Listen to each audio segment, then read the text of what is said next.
This episode is brought to you by LifeLock. Between two-factor authentication, strong passwords, and a VPN, you try to be in control of how your info is protected. But many other places also have it, and they might not be as careful. That's why LifeLock monitors hundreds of millions of data points a second for threats. If your identity is stolen, they'll fix it, guaranteed, or your money back. Save up to 40% your first year. Visit LifeLock.com/podcast for 40% off. Terms apply. This podcast is brought to you by Carvana. Got a car to sell but no time to waste? Hop on to Carvana.com to get a real offer for your car in seconds. All you have to do is enter your license plate, answer a few quick questions, and if you accept the offer, Carvana will pay you as soon as you hand the keys over. They even offer same-day pickup in many cities. Save your time, score some cash, and sell your car the convenient way to Carvana. Pickup times vary. Fees may apply. This is Another Side of Midnight with TJ McCormack. Now to the Bernard McGurk studios of 77 WABC. Here's TJ McCormack. 2:07 in the morning here on 77 WABC. It's Another Side of Midnight with TJ McCormack. That's me. And, well, that's a shame. I was just, Tony just mentioned before it came in that, now not the biggest name in guitaring, in rock and roll, but the fella that you just heard playing that guitar, that fantastic song by Golden Earring, Radar Love, George Kooymans was his name. He just passed away 2 days ago, 77 years old. That's a shame. But isn't that fascinating to hear, like, somebody's art about to live on? Now that we're playing it, like right there, it, by definition, that art lives on. That is sad that he's not there anymore, but that that's going to literally live on forever. I mean, it's not a cliche. And boy, what a week. People dying left and right. And I don't mean to, belittle it by left and right. I mean, they literally this week, Ozzy and we're not going to really talk about it too much because it got really, really played over the last 2 days between, Ozzy and, of course, Hulk and Chuck Mangione, which kind of got a little bit. You know who acknowledged Mangione was Lionel on Thursday night, Friday morning. Lionel gave him his due. I was listening to Lionel's take on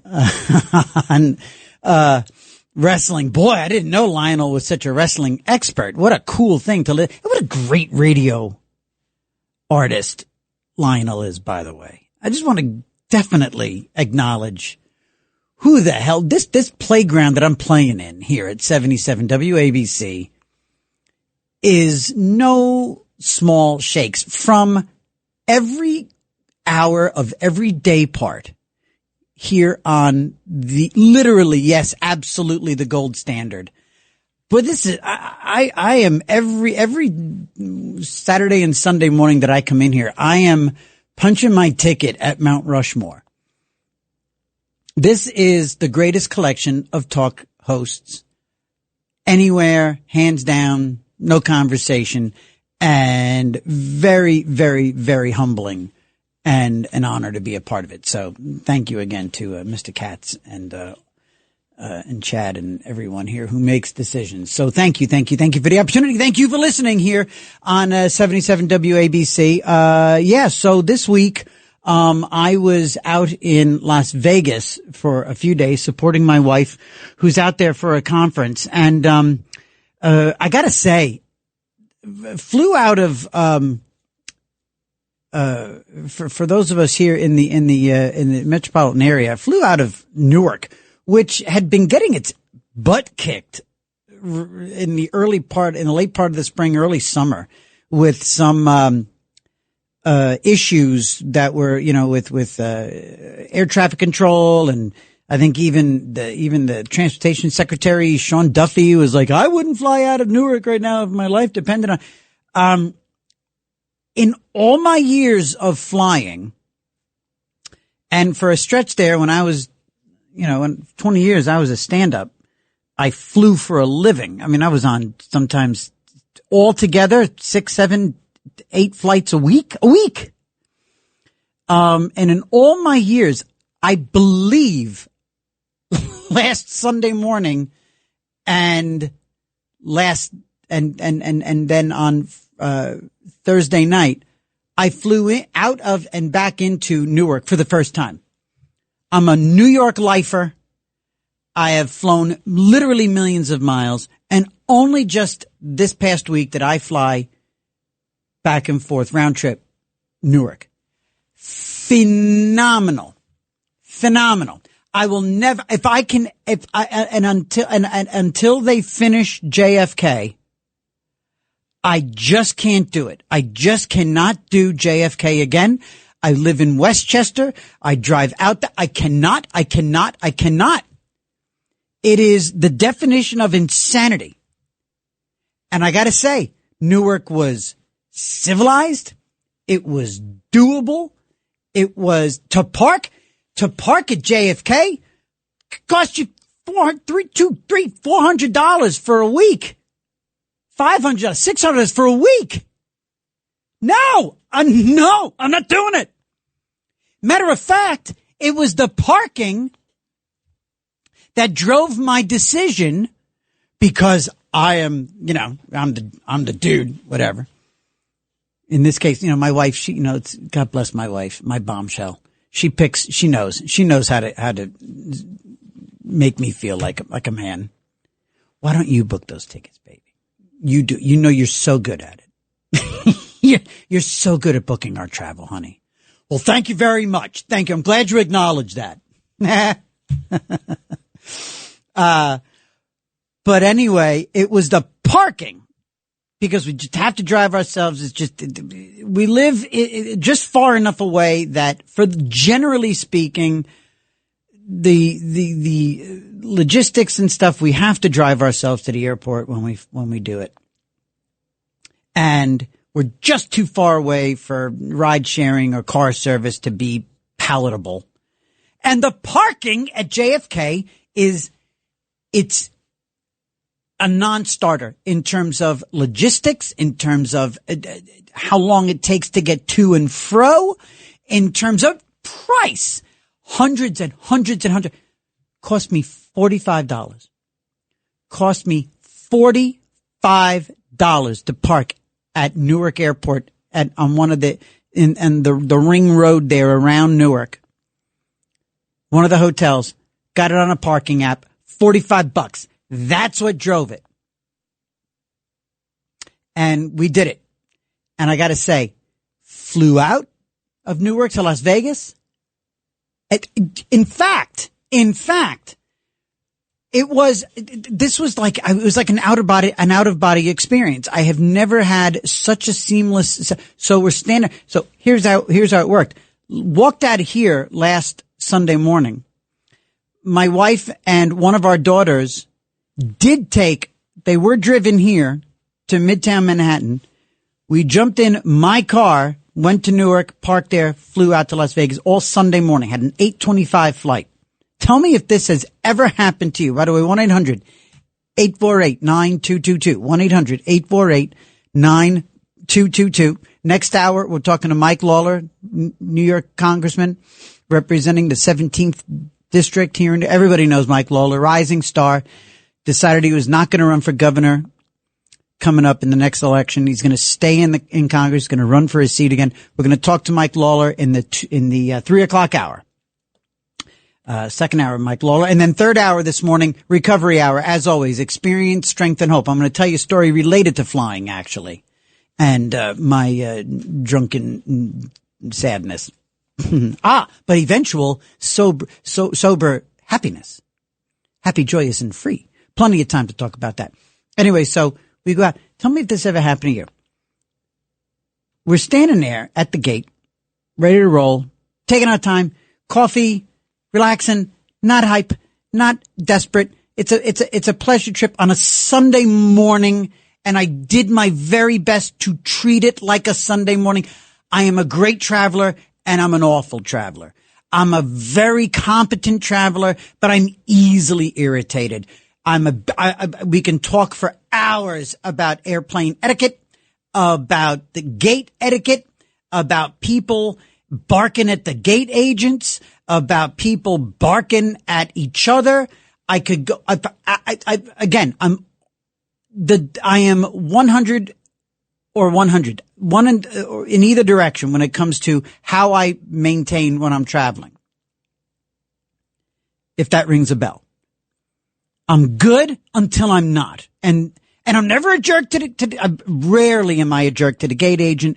Rarely, if ever, am I a jerk, But I think when I'm saying I'm one or the other, it's about my patience. It's about my inner stress. And by the way, there's my alcoholism, by the way. There, just to preview the 4:00 hour. Therein lies my alcoholism. When I talk about my addictions, when I talk about my alcoholism, it's about my behavior, not so much actually drinking. And I'm a hair trigger from being panicked about, am I going to get there? Not panicked, but stressed about getting there and getting there and getting there. Anyway, right about 5 minutes before boarding, and we were ahead of schedule at one point. Just before boarding, they said our plane was taken out of commission, had to get a replacement plane. Okay? Had to get a replacement plane. Took it in stride. Sat down. Early flight, first flight, we're gaining hours as we're going west. Everything was in place for me to be chill. And I was chill. It was cool. Wife was cool. Daughter has her hoodie on, her headphones. She's chilling. Whatever. And I'm glad that I didn't get, because it turns out here, never before in record time have I ever experienced. We find out through a series. I mean, I was texted in just about real time by the airline. All right. I was on United Airlines. I think also for the first time. Used to fly, what is it? Continental and United combined, right? I used to fly Continental quite a lot back in the day for a few destinations. First time in recent memory, certainly in 20 years, I was on United Airlines. I start getting texts with updates, like seemingly before I had the information. I'm getting updates on information I didn't even have yet. That's how thorough they were. Not only did they take the plane out of commission and find a replacement plane in a nanosecond, they had a gate, they had the plane, it was the identical plane, didn't have to reseat people, it was the identical, everything was identical. The gate change was the next gate over. Literally, I had to look to my right. Boom, I'm at the next gate. Seamless, flawless, unbelievable, perfect. I cannot give it up more. And so now, that's it. So I don't know where you live in the tri-state area. I don't know what your flying habits are, what your patterns are, but JFK can just kiss my bright red rosy forever and ever. Amen. I'm done with JFK until they have literally finished laying the carpet in every new terminal that they are tearing up right now. My wife it can take you literally 45 minutes to get from one terminal to another terminal at JFK, at the airport. Newark? I'm telling you, man. I'm telling you. I'm in. Now, maybe this was an aberration. Maybe this was a one-off. Maybe because it was a Sunday at 8 a.m. Maybe. Was the rest of the day a dumpster fire? Maybe. But it wasn't for me.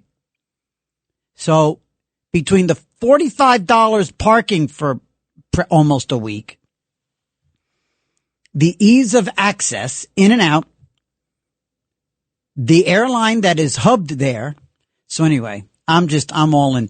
1-800-848-9222, 1-800-848-WABC. TJ McCormick with you here on Another Side of Midnight on a Saturday morning. Where it is 2:20 a.m. and so travel stories, travel habits. What will you never, ever, ever, ever do again, traveling wise? Do you have an airport that you just swear, you have an airline, that has your business no matter what? Was there an incident or a moment that either, cause that's all it takes, right? With a brand. We can talk to our buddy marketing doctor, John Tantillo, sometime about this. Sometimes it takes that one thing, that one incident that gets you to be a brand, devotee, a loyalist forever and ever and ever. Even if there's wobbles along the way, you're like, nope, I'm a Ford guy. Nope. I'm a Ritz cracker guy, and you can keep your club cracker. You can keep your Keebler elves. Your Keebler elves, screw them. I'm a Ritz guy. Because one time I choked on and I'm never, ever, ever. No, because Andy Griffith, good cracker. Good cracker. Spoken like a true cracker. 1-800-848-9222. Like for me, I'm brand loyalist for Volvo. I'm a Volvo guy forever and ever because one saved my life. And my current Volvo is irritating the daylights out of me. The car itself is phenomenal. It's gorgeous, quick, it's smooth. It's the entertainment system driving me nuts. But you know what? It saved my life. I had a Volvo that saved my life. That 3 years ago, 3 years ago. My gosh, what am I kidding about? No, it's 2018. My God, 7 years ago. 7 years ago, September, a Volvo wagon had just that boxy Volvo. It was beautiful though. Beautiful. Those things age gloriously. Saved my life. I walked away from a complete total wreck. I tap danced away from, my knuckles are still jacked up though, actually. I'll tell you that. I punched a hole. It's amazing. Physics is something else. Punched a hole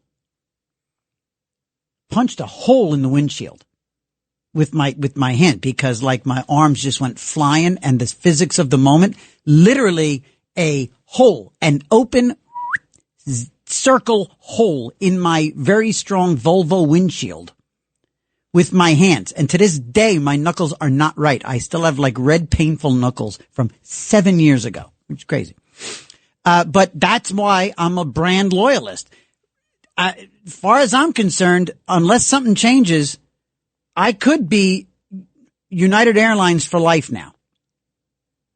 I might start. So what's the criteria for you? What are some of your, whether it's travel related, first of all, I mean, definitely travel. Tell me, what was the experience that just turned you off something travel wise, turned you on something travel? And where are you on the whole travel etiquette thing? Are you a recline person or a never ever recline your damn chair in my face ever person? I am a never recline your damn seat in my face ever, ever, ever person. I will not do it to you. Don't you dare do it to me. Because what are you getting when you recline your seat? You're getting It's not It's not. That's why they have business class and those amazing reclining seats. 1-800-848-9222. 1-800-848-9222 here on 77 WABC, WABCradio.com all around the world. And, I don't know. I'm all in, and it was a great travel experience. And so it just had me thinking about some of the things that and also too, TSA has got to get their stuff together now because now we're able to keep our shoes on, which is fantastic. That's great. But they've all got to get on board with the liquids out. You go to one airport in New York, you're going to have to you have to keep your liquids in the little Ziploc bag. You have to take them out of the bag, to put them on the thing, and you have to, in some airports, take out your electronics or not take out. Yeah, take the shoes now. That's a done deal. But it should not be in 2025 in the United States of America. At last check, still not yet a banana republic. It should not be that you leave one airport under one set of rules and you land at another airport that when you leave there has a different set of rules. That should not be the case. There should be consistency, 100% consistency. And I understand sometimes there's a little bit of a technology challenge, but get over the technology challenge. And honestly, if we're being honest with ourselves, that whole shoe thing was the stupidest, most offensive, obnoxious, pointless, ridiculous, embarrassing exercise in political correctness ever. For the longest time, there was one bunch of people that should have been taking their shoes off. There's only one bunch of people that was going to be blowing up a plane. We knew who they were. We knew what they were doing. We knew what they looked like. We knew where they were going and coming from. But because it was the 2000s and it was all politically correct, we all, every single, all 1.5 billion every day people flying all around the world, we all had to take our shoes off like a bunch of idiots. We had to take our shoes off, even though they knew they were looking for one kind of person, one gender of one subset of the population is who would have been blowing up a plane with their shoes. And the one time they tried, it didn't work. Stupid. But we did it like a bunch of idiots. 1-800-848-9222. What do you do? What do you never do when you're traveling? Where are you on the etiquette of the flying? And generally speaking, brands in general, who are you absolutely devoted to that you will never ever shake, and why? What was that moment? What was that experience? Because I think I just had it with United Airlines. I just had that moment with United Airlines where I have no, put it this way, aside from whatever a destination, if in terms of being reachable, I have no reason at all to not go with United Airlines forever and ever and ever, based on this one unbelievable, perfect, seamless experience on both ends of my trip, going and coming back. And Newark Airport's gorgeous, by the way. Newark is beautiful. How the whole metropolitan area isn't just descending upon Newark Airport blows my mind. Why I guess it's access. I guess you got to get to certain places. I'd sooner drive to Boston or Philadelphia before I go to JFK, let alone Newark. I could easily see myself if I had to get to, someplace, Krakow, Poland. If I had to get to Krakow, Poland, and my only choices were JFK or Philadelphia, I'm driving to Philly. It's not even a question. So who's got you? Who's got your loyalty? Who's got your frequent flyer? Who's got your car loyalty? Automobile, that kind of thing. And why? What was the experience? I just told you mine with United Airlines and Newark Airport. What's yours? 1-800-848-9222. 1-800-848-WABC. Coming up in the 3 o'clock hour, we'll talk to Congressman Mike Lawler about his decision to stay in Congress. And when we come back from this break, we got your calls. We got Pete, we got Al, we got others. 1-800-848-9222 here on Another Side of Midnight with TJ McCormick on 77 WABC. It's Another Side of Midnight, 77 WABC.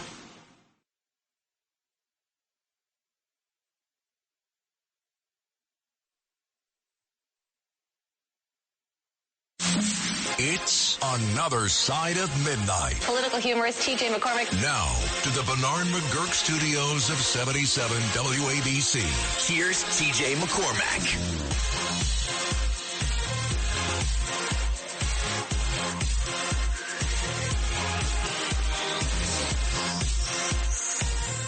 So, in this vein, Pete in Staten Island wants to talk about the passing of music icons. Good morning there, Pete. Good morning. Oh, great show. Thank you. And, the saxophone and trumpet, Herb Albert, Mangione, and all the guys, especially Chicago. And, that was it. And what I like is the show that I work to is Saturday Night Live. The trumpet and the Saturday Night Live theme song. Great. What I really wanted to talk to you about, too, is with the airports. My closest friends never asked me to drive them to the airport because I tell them, if you got, if you could take a plane, you could get to the airport, take a cab, Yeah.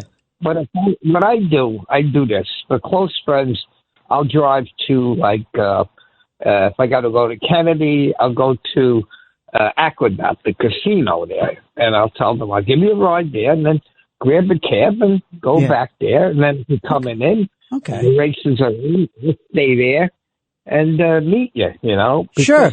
I hate the pressure of driving to the airport and having people like, you're going to be a little late, you're in traffic. Oh, Pete, you can't go anymore. You can't go to JFK anymore, but you're on Staten Island. There's a lot of people from Staten Island. You almost, by definition, Staten Islanders seem to go to Newark these days.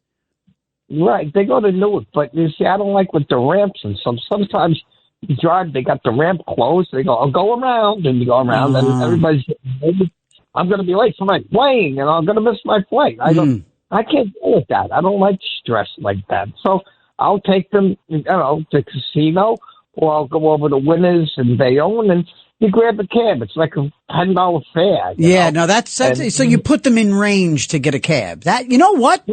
That's helpful. I would settle for that with a friend. Thanks, Pete. Thanks for calling in. 1-800-848-9222 here on Another Side of Midnight. We're talking about Another Side of Midnight kind of stuff. We're talking about where do you go when it comes to your airline? Who's got your brand loyalty when it comes to airlines, when it comes to cars? Me?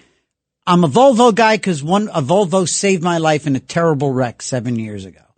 I might be a United Airlines guy for the rest of my life based on one round trip at 57 years old. It might have taken me 57. Look, you know what? I used to be American Airlines because that's where all my miles were from when I was a stand-up. I'm a million miler. I am literally a million miler, and I have lifetime status at American Airlines. But I won't go near them because the critical mass of everything that's awful about American Airlines, awful planes, awful flight attendant, not just awful. It flipped. I may have become a United Airlines lifer based on one round trip this past week. And I might definitely be Newark. Because, that's just that. Let's see. Let's get over to Tony in Clifton. Good morning, Tony. Hey, CJ, I know you're going to talk to Mike Lawler later. And I just wanted to, I don't know if I could say something about that or if I could tell you about my 80s plane experiences. Well, if you have something about that you want me to say or ask Mike, by all means, but definitely tell me your 80s plane experience. The way you're laughing, was this something untoward? Did you do something on an airplane that we all aspire to do? No. So when I never flew a lot, but when I did fly, it was mostly in the 80s, and I went to Germany. I took a very long flight to Germany because I was in the Army back in those years. Oh, wow. And the one person that I remember was, first of all, I love flying because I was young and nothing bothered you then. And the other thing was, someone next to me got really sick and they did give them a box bag. And, back then I wasn't as germophobic. So I really was kind of sympathetic with the person. So that was an okay thing, and it didn't ruin my experience. But the next time I was supposed to meet a friend in Florida, I was, leaving the service, and we were going to meet in Florida, and he got he got like a panic attack because he was afraid to fly. Ooh. So when I get to the airport, I'm all ready to go to Florida, which to this day I've never been to. Oh. And I hear my name being called, TJ, over the loudspeaker. Will Tony so-and-so please come to the service, whatever it was. Right. And I get up there and they say, Danny, you didn't get on the plane. This is my friend, right. Danny. He didn't get on the plane.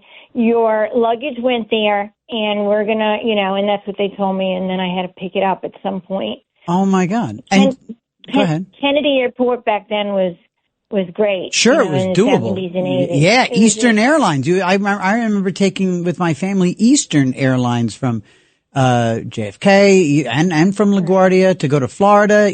I remember that. Right. So those are my two experiences, and they were kind of fun, even though, they were a little quirky. Nothing bothered me. And to this day, you've never been to Florida? And to this day, I've never been to Florida because, let's say I did go to Florida once, and it was way too hot. I went on a business trip, and it was just way too hot, and too many old people were there. What did you do? What did you do in the Army? So in the Army, I was in telecommunications, which is a message You're still great at it. center. You're still great at it. You call here like flawlessly. So I'm sorry. Were you considered Signal Corps? Is that what that would have been? Yeah. Look at me. In Germany, I left in Germany, and I tell you, that's where my patriotism comes from. Even though when I was in the military, I was just too busy having fun to think about being such a patriot. How it was cool. great. No kidding. And I'm sorry. What is your Mike Lawler thing? I'm sorry. So my Mike Lawler thing is, I want to know if he could give us an answer, and this is up to you, why the Democratic Party is a burrowing place for all the communist, fascists, anti-Semites. And if he could come up with legislation to clean them out of there. Come up with legislation. No. So the question is about crafting legislation to what? Make it to clean out anyone who's un-American, because right now their oath of office doesn't address what it means to. The oath of office just says you're going to go by the Constitution. Yeah. It's not the extended oath of office for people who hate America. Right. For people. Okay. All right. Yeah, sure. No, I'll definitely, if I can remember to ask that, I'll definitely, I know we're going to be touching on, Mamdani and a couple other things. So, and also this silliness that was happening in Washington the last couple of days. Yes, I will definitely do my best to get us to that question there, Tony. Thanks for calling in as always. It's great to hear from you. Thank you, Tone. It's 2:44 here on Another Side of Midnight with TJ McCormick on 77 WABC. We're talking about different experiences that found ourselves with a particular brand, why we fell in love with or fell out of love with a particular. In this case, we're talking about airlines and air travel and airports. And also, listen, while you're talking about that kind of thing, if you have like airport, recently on social media, airport etiquette stuff has really taken off. There are entire subreddit, whatever they call them, subgroups, subreddits on Reddit, for example, that are all about airline etiquette, and you could debate for days on social media and never see the same post twice about reclining on an airline, about reclining your seat. I never do. And you damn well better not do it in front of me. And I'm a little guy. I don't need all that legroom, but I need some personal space. Do not recline your seat. And I gotta say, I have been a jerk. I have held the seat up. I have made people in front of me I have made them think their seat was broken. I have held on with all of my might and all of my strength to not let somebody. I've absolutely interfered with the jerk in front of me reclining their seat, because it's a matter of centimeters. You're getting centimeters. Don't tell me the difference between 90 degrees and like three quarters of a degree backwards. Now suddenly, oh yeah. No, you can either sleep on a plane, you can't sleep on a plane. 1-800-848-9222. Let's see who's next up here. Alan in New York City. Volvo, airports, airlines. Oh my. What's up, Al? Good morning. Hey. Great show as always. And thank you. You know what it is? It's a little bit like the difference between getting a can of soda or just a little tiny plastic cup with 5 cups of ice in there. Yes. You know what I mean? Yes, you nailed it, Al. You nailed it. Yes, when they pour out a little bit of a can of Coke with ice in your damn cup, and then they move on, and you feel like a pauper begging them, "Can I please just have the can?" Go ahead, buddy. Go ahead. I'm sorry to interrupt, but yes, I'm totally with you. I wanted to actually know how Vegas has changed because I heard it's a lot worse now, but don't worry about that. Mm-hmm. I wanted to mention real quick about the Volvo. Volvo was a Swedish wool bearing factory, and it comes from the Latin root I roll. So Volvo, like revolution or revolve. And now they're made in China or something. I mean, maybe they're still made here, but I mean, not here. It's Sweden. But But anyway, it's a funny thing. I'm going on an LIE once early in the morning, rushing to get my chemo. I got a chemo nurse waiting for me. And I'm driving, slow lane, but pretty fairly quick. All of a sudden, a tremendous accident is happening. And I'm looking to my left, and in the fast lane, I'm not kidding, a huge, Expedition Ford or something. Well, no, it was a Land Rover. That's what it was. It's swooping like out of a James Bond movie. I go, holy cow, I know I got to try to somehow help. Yeah. But there's nowhere to stop. So I'm driving up to where the exit is, okay? I'm not kidding. Yeah. This is a true story. Okay. As I'm pulling over to the side of the exit, to get off and take a look, the car somehow must have been doing rotations in the air because now it's delayed. It comes by me a second time. You know what I mean? Oh, my God. Upside down. Yeah, facing this way. So now 2 or 3 people stop, volunteer fireman, me, and this other guy. Yeah. There's this Land Rover upside down facing us. We know the person's dead. Fluids everywhere. Oh, my own. Broken glass. But I look. I go, holy cow. In the middle of the windshield where the driver is about the size of a softball, a hole. And then a perfect spider web of broken, glass laminated. Yep. So here's what I see emerge. I'm not kidding. A hand. Yeah. Then another hand. Yep. And this is, I'm not kidding, like giving birth. 2 hands start to separate and somebody climbs out. All right? A stunning model. Absolutely beautiful. Glass everywhere. Wow. We don't have the heart to tell them. We're trying to calm it down. Blood gushing out of her. Yeah. Head, but superficial cuts. Sure. But it was a horror thing. So she's telling me, my shoes, my daughter, I got a call. I go, listen, calm down. Police is coming. The ambulance is coming. Yeah. So guess what?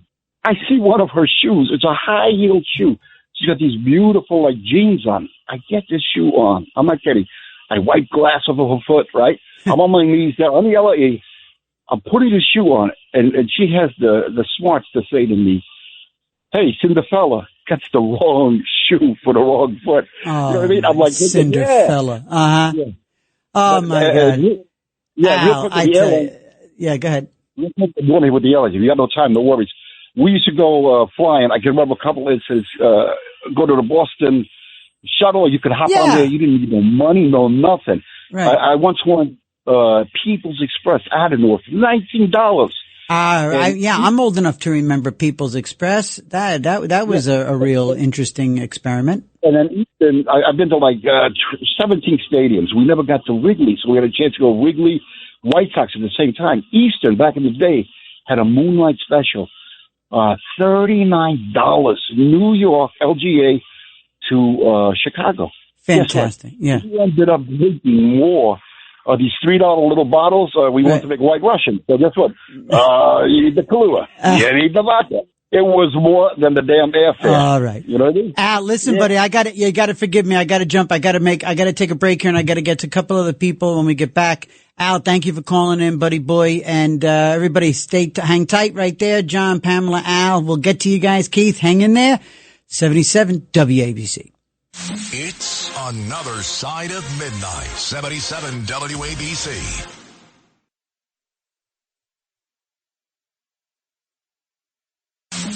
It's another side of midnight. Political humorist T.J. McCormick. Now to the Bernard McGurk studios of 77 WABC. Here's T.J. McCormick. Welcome back, gang. It's another side of midnight with TJ McCormick on 77 WABC and Alan Yonkers. Let's roll. Alan Yonkers talking about Lawler not running. Yeah, hi TJ. Hey. Thanks for taking my call. Just quickly, yes. I wanted to say, I think Mike Lawler made the right decision. Mm-hmm. I think personally, I'm a Republican. Mm-hmm. I think he would have been the strongest candidate. But unfortunately, not to be a pessimist, I'm always a realist. Mm-hmm. I personally believe that this big, beautiful bill will give any Republican in a state like New York no chance. And I think the first casualty political will be Jack, the Republican nominee for governor in Jersey. He'll have no chance now due to this bill. That's my own personal opinion. Okay. And I think Lawler has a fighting chance to hold on to his seat in Congress. But as you know, Curious George, which is Joel, which is in his district, that has the highest ratio of Medicaid people in the tri-state. Yeah. And they usually vote as a block. Right. So they might take their frustrations out on Lawler, and he might lose his seat there also. Yeah, that's my own personal opinion. What do you think? I'm with you. I think. Look, it's a tenuous relationship that any politician, any elected official who is who has so much of a vested interest in a voting block like the Hasidim. Is always very tenuous. It's always very dangerous because they will shift on a dime as a block, and there go. Yeah. It's not electoral college. It's the popular vote, and you cannot afford in a contentious race to lose 2 or 3 or 7,000 votes from one neighborhood. You just can't afford it. But anyway, I'm going to jump. I want to make sure I get everybody on. Thank you, buddy. I appreciate you calling as always, Al. Let's get over to, let's get to John in Long Island. John, good morning. Welcome back. Hey, how you doing? I love your show so much. I just drove past my exit, free exit. Sorry about that. On the LIE, and I'm just trying to drive back to sorry. when I'm supposed to go up. It's funny. What's your airline drama? What's your story? All right. Well, I used to work for the airline, and I did work for People Express. Oh, and no kidding. It's not People's Express. It's People Express. Okay. That's what it used to be. Sure. Now, the funny thing about it is, I got to disagree with you about reclining. I mean, I bought the seat. I should be able to recline. Okay. But yeah. Since I worked for the airlines, they knew how the recline system worked, and they used to have like a C-clip inside the actuator that made the recline, limited the amount of recline. Yeah. So whenever I flew, like standby and, for the airline and everything, I always pulled the C-clip out, and you always had like the maximum amount of freaking, recline. There's John from Long Island turning his People Express Econo seat into a full bed relaxing system. Just about. The biggest, issue I ever had, though, was on not Lufthansa, Aer Lingus from Ireland. Jeez, get that kid off that motorcycle. Yeah, go ahead. Yeah, right. And they have pretty good reclines, the foreign airlines and everything. Yeah. And I reclined. This was after, we delayed. We had to change planes, all that stuff. Sure. And I reclined just to go to sleep, and this lady freaked out that I reclined, and there was a whole big yelling match, and the flight attendant had to come by and say, "Hey, listen, take it easy. He could recline, you could recline." That's it. Just tell me this though, John. I mean, come on. I mean, how much of a difference does that recline make? I mean, do you really get the sensation that you can, settle in? I mean, well, on a lot of these, economy flights, there's nothing. There's nothing there. But when you travel, like I said, Aer Lingus, it's foreign. Yeah, I'm on Aer Lingus a lot, actually. We take them to Manchester to go see my wife's family in Liverpool. So, yeah, they do. They have pretty decent recline. It's definitely different from the American flights, from the domestic. 5-hour flight, it makes a big difference, I guess, John. Yeah. I like you. I like it. I'm glad, and I'm sorry I made you miss an exit, but that's a hell of a compliment, by the way. Thank you for that. Yeah. You made me feel good. I love listening to these shows. Oh, you're great. Hey, listen, I gotta jump. Yeah. I gotta break. It's 3 a.m., so I gotta go. All right, later. I'll talk to you soon. Bye, buddy boy. Get off the exit. Watch out for that crazy motorcycle idiot. I can hear him. All right, Pamela, you stay right there. Keith, you hang in there. We'll get to you guys before we talk to Congressman Lawler in the next hour.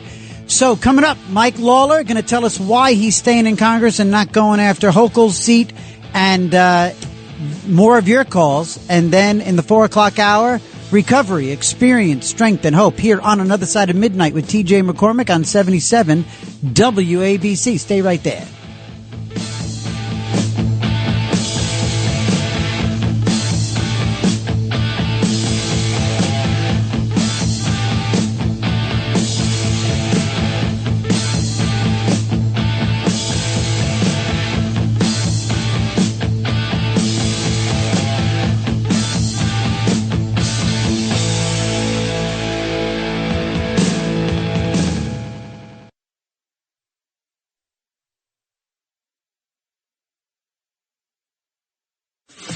This is Another Side of Midnight with TJ McCormack. Now to the Bernard McGurk studios of 77 WABC. Here's TJ McCormack. Good morning again, family. Welcome back. It's 3:07 here on Another Side of Midnight with TJ McCormack on 77 WABC. 1-800-848-9222. We're going to be talking to Mike Lawler, Congressman Mike Lawler, in just a few moments. And up till now, we've been talking about, it's interesting, we find ourselves on brand loyalty, airlines, airline horror stories, airline success stories, impossible airport situations, all of that stuff. And it's just fascinating to experience that one moment that makes you a brand loyalist and ultimately a disciple, an evangelist. I'm an evangelist for Volvos because one saved my life. And after simply having an incredible on-time experience the other day, I might be, after my first round trip with United Airlines, if they do it again, oh my God. And I gotta figure out somewhere I need to go so I can fly United again, see if they can follow it up. But based on the most incredibly seamless experience I just had going back and forth to Las Vegas last week, I might be a United Airlines evangelist. And, like I said, I went to Las Vegas and, after going there, and we're going to talk to Pamela and Keith real quick in a moment, but I just wanted to cover this. Having been a Las Vegas regular for years as a stand-up comic, I worked a lot in Las Vegas, and I worked with a lot of headliners, opened for a lot of people, Beach Boys, Celine Dion. I worked for the Caesars properties. I worked for MGM Grand. I worked for a number of and back in the day, gosh, I worked at the Desert Inn. I worked for, I believe I was working for Steve Wynn at the time. I believe. I know they knocked down the Desert Inn to build the Wynn and eventually the Encore. But anyway, I worked for all of them. And Paul Anka and Dionne Warwick, these were all people that I worked with. And, in really heady times, gorgeous, fantastic times, in Las Vegas.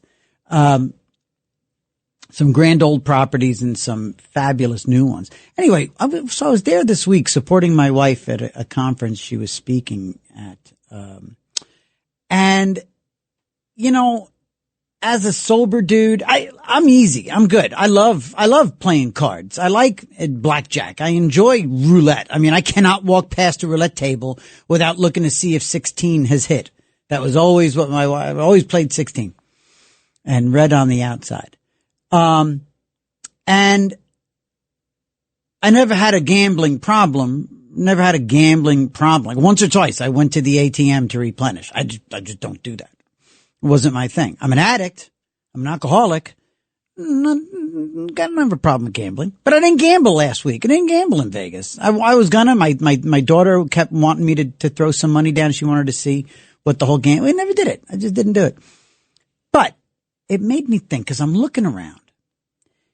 And very often when I'm in a casino, we stayed in a very, very nice place. And then we ended up walking through a lot of other places in Vegas that weren't, that are like just nice, not like heady, nice stuff. Like we stayed in a gorgeous place. We stayed at the Encore, Steve Wynn property. Oh my Lord. The Encore and the Wynn.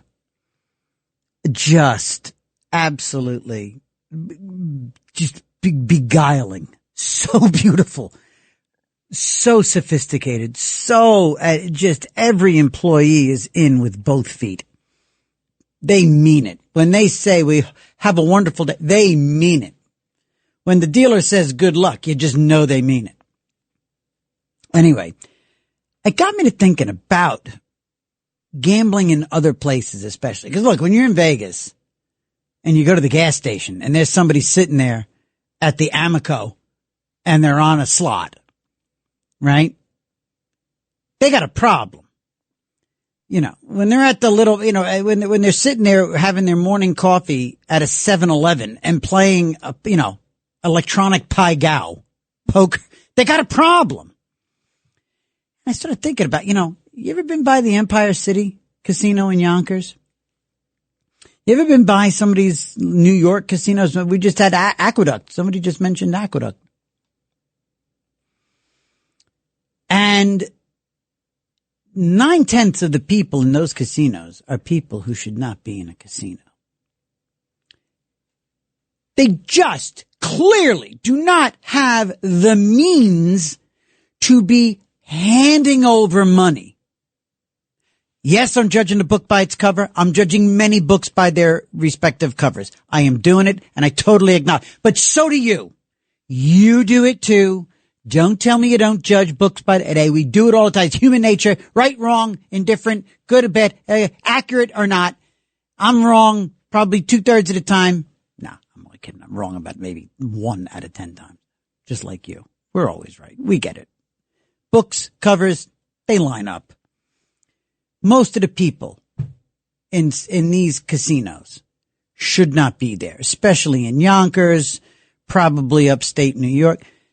And, and here's this proposal. And we're coming to you, Pamela. Don't go anywhere. And here's this proposal for Times Square. The proposal is for $1 billion Caesars Palace Times Square Casino and Entertainment Complex at 1515 Broadway. I'm not sure where that puts it. It's under consideration. The project is a joint venture between SL Green, Caesars Entertainment, Rock Nation, is Rock Nation, Jay-Z, and Live Nation. And it's an office building. So they're not going to tear it down. They're going to transform this office building into a casino, 950 room hotel. And they say it would be 250,000 square feet of gaming with no gambling visible from the street. So that's their humanitarian caveat. Nobody's going to be able to see it from the street. 950. They say that it would create something like 5,000 jobs. We'll see. And I don't know, gang. I'm just sort of throwing it out there. Do we need a casino in Times Square? And by the way, is there anything more capitalist than a casino? Is there anything more capitalist than Caesars Properties? Where would Mayor Mamdani fall on the subject of a casino in the middle of Times Square? Or would he just be so addicted to literally other people's money including all the poor people and other people who have no means to be handing over money, would that money, would the tax revenue get such a Pavlovian response from a communist like Mamdani to fund all of his state-based endeavors that he couldn't resist it? But I'm just wondering, based on, the element and the other element, even the good stuff. I don't know. I'm just throwing it out there. Is a casino in the middle of Times Square, is it great? Listen, I don't know. Maybe it makes New York City next level. Maybe we become maybe what Atlantic City was always supposed to be. I don't know. On the surface, I think it pulls in people from the outer boroughs. It pulls in people on their way to and from their blue collar jobs, and they'll be throwing their money away. That's on the very surface. That's my initial visceral reaction is too many people who have no business in a casino are going to end up in a Times Square casino. 1-800-848-9222, 1-800-848-WABC. Coming up, a conversation with Congressman Mike Lawler. And then in the 4 o'clock hour, recovery, experience, strength, and hope, drinking, drugging. Oh my God. All of it. Gambling. Let's talk to Pamela real quick. Pamela, good morning, Pamela. Sorry to make you wait so long. Good morning. This story involves the airline, yes, Vegas, and the supernatural. Look at you. It's all things other side of midnight. Go ahead.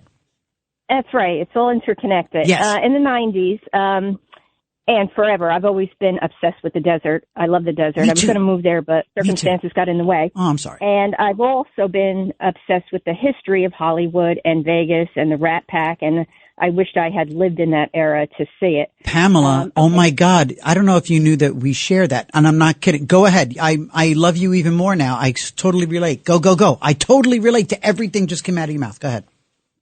So in the 90s, I was going to get married and, wedding plans and all this and that. And I said, why don't we just go to Vegas and get married? So, okay, my soon-to-be husband said, yes, let's do it. Okay, so I figured let's stay at the former MGM Grand because it was rebuilt into Bally's and they had that horrendous fire. Yeah. So I figured it was one of the safest places in the place. It right. was just rebuilt. Right. And, it was wonderful. The flight out from Newark Airport was great. Mm-hmm. Everything went well and having a good time. And we got married and we got to eat our wedding dinner at the original Flamingo with the velvet seats that were all torn and worn. Wow, great. Yeah. And I was like in heaven. And, when we first entered the Strip, I was very saddened and I knew they had begun to dismantle Las Vegas, which I was very upset about. And I knew the history of Frank Sinatra and Ava Gardner used to stay at the Desert Inn with Howard Hughes and everything and all that. And the Desert Inn was already gone, but the Sands was still there. Okay. But it was closed down because it was going to be, demolished. And the Mirage was there. Cirque du Soleil was there. Mm-hmm. They still had some rules, like the pool wouldn't open until real late and I asked why, because I love to swim. Mm. And they said, well, we want you in the casinos. We don't want you out there in the pool. Right. And I said, I get it. And this was when Vegas was still for grown-ups, sure. For the most part, which I like. Yeah. And not that anything against kids, but it was, a whole different vibe. Sure. So anyway, all right, so it went really well. And I said to my husband, before we leave, I'd like to go out to L.A. because I also always loved California and the movie industry and everything. Sure. So anyway, we go to Vegas Airport and because we're running out of time, we have to get back to work. So, my husband said, we don't have time to go to L.A. And I was like, oh, darn, maybe next time. Right. Well, turns out it was a good thing we didn't go because that's when the riots broke out. And okay. So we're on our plane to go home. And we got great seats. We were comfortable and everything. And then all of a sudden, a maintenance man walks by me in his jumpsuit. And, they're not going to answer you, but I went for it. I kind of tapped him and I said, hey, what's going on? And he said, oh, something happened in the cockpit. I don't know. The pilot dropped his coffee or something. Immediately, I'm kind of an intuitive. Okay. My mind went to one of my favorite movies, and sadly, it's a true story. being an airline person, you probably know about it. The ghost of Flight 401. Mm-hmm. In the early 70s, there was a horrendous airplane crash in the Everglades in Florida, and some say that the plane was haunted.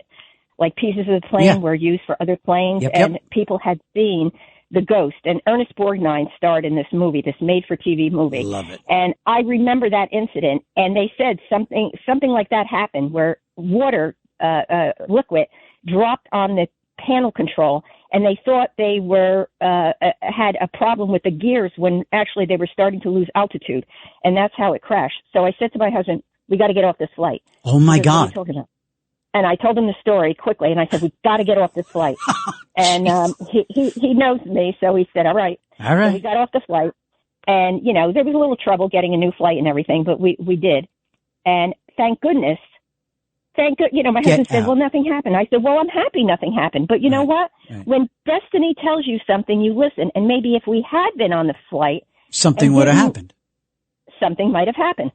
So as we got home, we heard as we took off, I think we heard there was an earthquake at the same time in Las Vegas. Wow. It was a pretty pronounced one. It wasn't, major damage or anything. Right. But I figured, man, everything worked out beautifully.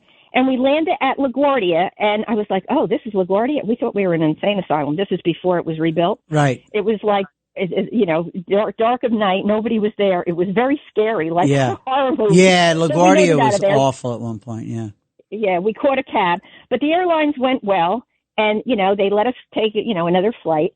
But everything worked out beautifully where we missed going out to L.A., thank God. Uh-huh. And we had a good time. And I saw my beautiful, and I guess that eatery isn't there anymore, right? They demolished all that. What's that? And which one? The Flamingo. Oh, no, the Flamingo. Well, the the last original Flamingo building isn't there anymore. They raised that to put up their final tower. But no, the Tropicana's gone. That they're building a baseball stadium where the Tropicana was. I worked at the Desert Inn with Dionne Warwick and also with Dana Carvey, about maybe 6 months before they actually finally demolished that. And, I had Sinatra's dressing room I had Sinatra's dressing room at the Desert Inn, and get this, in the back of the dressing room in the bathroom was a steam shower, like a steam room, and it was built, and on it was a plaque. And it said, "For all my fellow singers who suffer from desert throat," for all my fellow singers, I had this installed for all of us.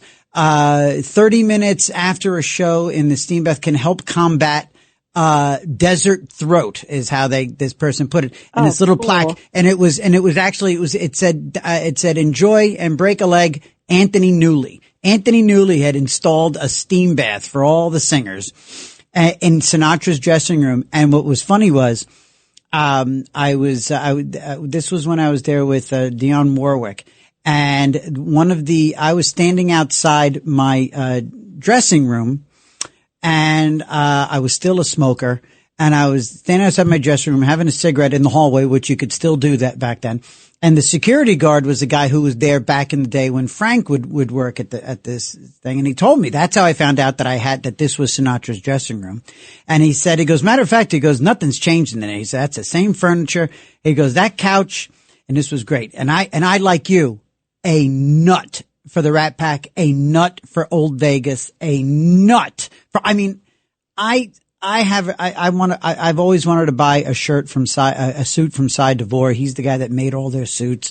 I know who made their shirts. I tie my own bow tie because of Frank's. The whole thing.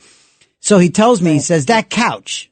He goes, Frank would always, right before he went on stage, he'd stick his shoes in between the cushions and give him a quick buff before he went out on stage. That way he knew they were clean right before.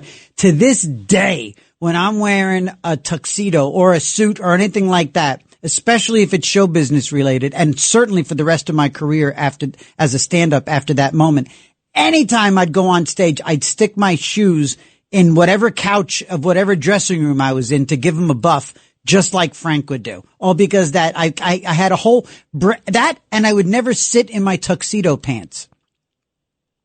I never sat. Sprinkle them. Right. You'd break the crease. Frank never sat in his tuxedo trousers because it would break the crease. And I would wear my entire tux before a show, except for the trousers. Those went on last. Was it all in orange in the Desert Inn like it was in the Sands? It was no. That was the dressing room or the theater. Well, Frank Sinatra's favorite color was orange. Right, his favorite color was orange. Everything he had was an orange. Yes, and his pocket squares were orange. People who do Sinatra sometimes they wear a red, but that's not accurate. Dean wore a red one, but Frank wore orange. And the dressing room was kind of brown and beige. It wasn't. I don't think it was his furniture, and they didn't do it for him like that. The Caesar's Palace at the they had some orange furniture. Now that you mention it, now that I remember that. Yeah, he appeared there later on after he had a disagreement at the Sands. Yep, right. Jack and Tratter, and he had a little falling out. Look at us, Pam. Look at you and me with our old Vegas. All right, we'll definitely connect on this again in the future, love. And yes, definitely. And thank you for calling. All right, gang. Let's see, Keith. If you're still there, Keith, I am sorry to have kept you waiting for so damn long. All right. Hi, how you doing? I'm all right, buddy. What's on your mind? Well, the reason I'm calling is because there's something going on in the world that nobody in our fake news media in this country is talking about, and it's of a very serious situation. I would say probably maybe as many as 90-95% of the people in the United States have no idea this is going on. What is it? 4 days ago, a big, huge war has broken out over in Asia between Thailand and Cambodia. Oh, I saw. You know what, Keith? Thank you, and I'm sorry for keeping you holding for so long.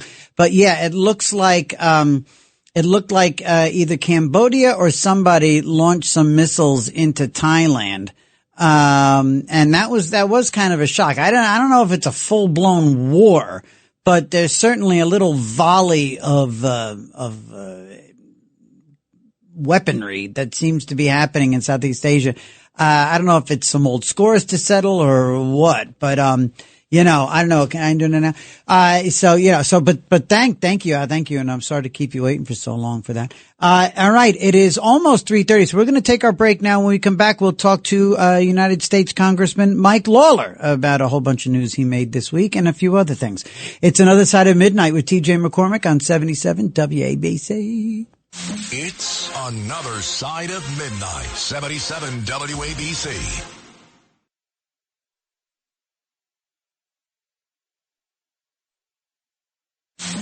It's Another Side of Midnight. Political humorist TJ McCormick. Now, to the Bernard McGurk studios of 77 WABC. Here's TJ McCormick. Regular here on the station, and let alone a good friend of the show, is Congressman Mike Lawler. Good morning, Congressman. Good morning, TJ. Thanks so much for staying up and joining. Really appreciate it. Earlier this week, you made an announcement. I'm sure I know there's loads of New Yorkers who are disappointed that you're not going to be running for governor, but you had some really good reasons, I know. So why don't you just let us all know a little bit about your decision-making process and what you see is in the future for you here in New York. Well, appreciate it. It certainly, was a difficult, but, ultimately the right decision to run for re-election to Congress. This is a job that, I certainly have enjoyed the opportunity to represent the people of the 17th Congressional District down in Washington over these past 2.5 years. And, as I thought about, all the different factors and weighed everything, ultimately this was the right decision.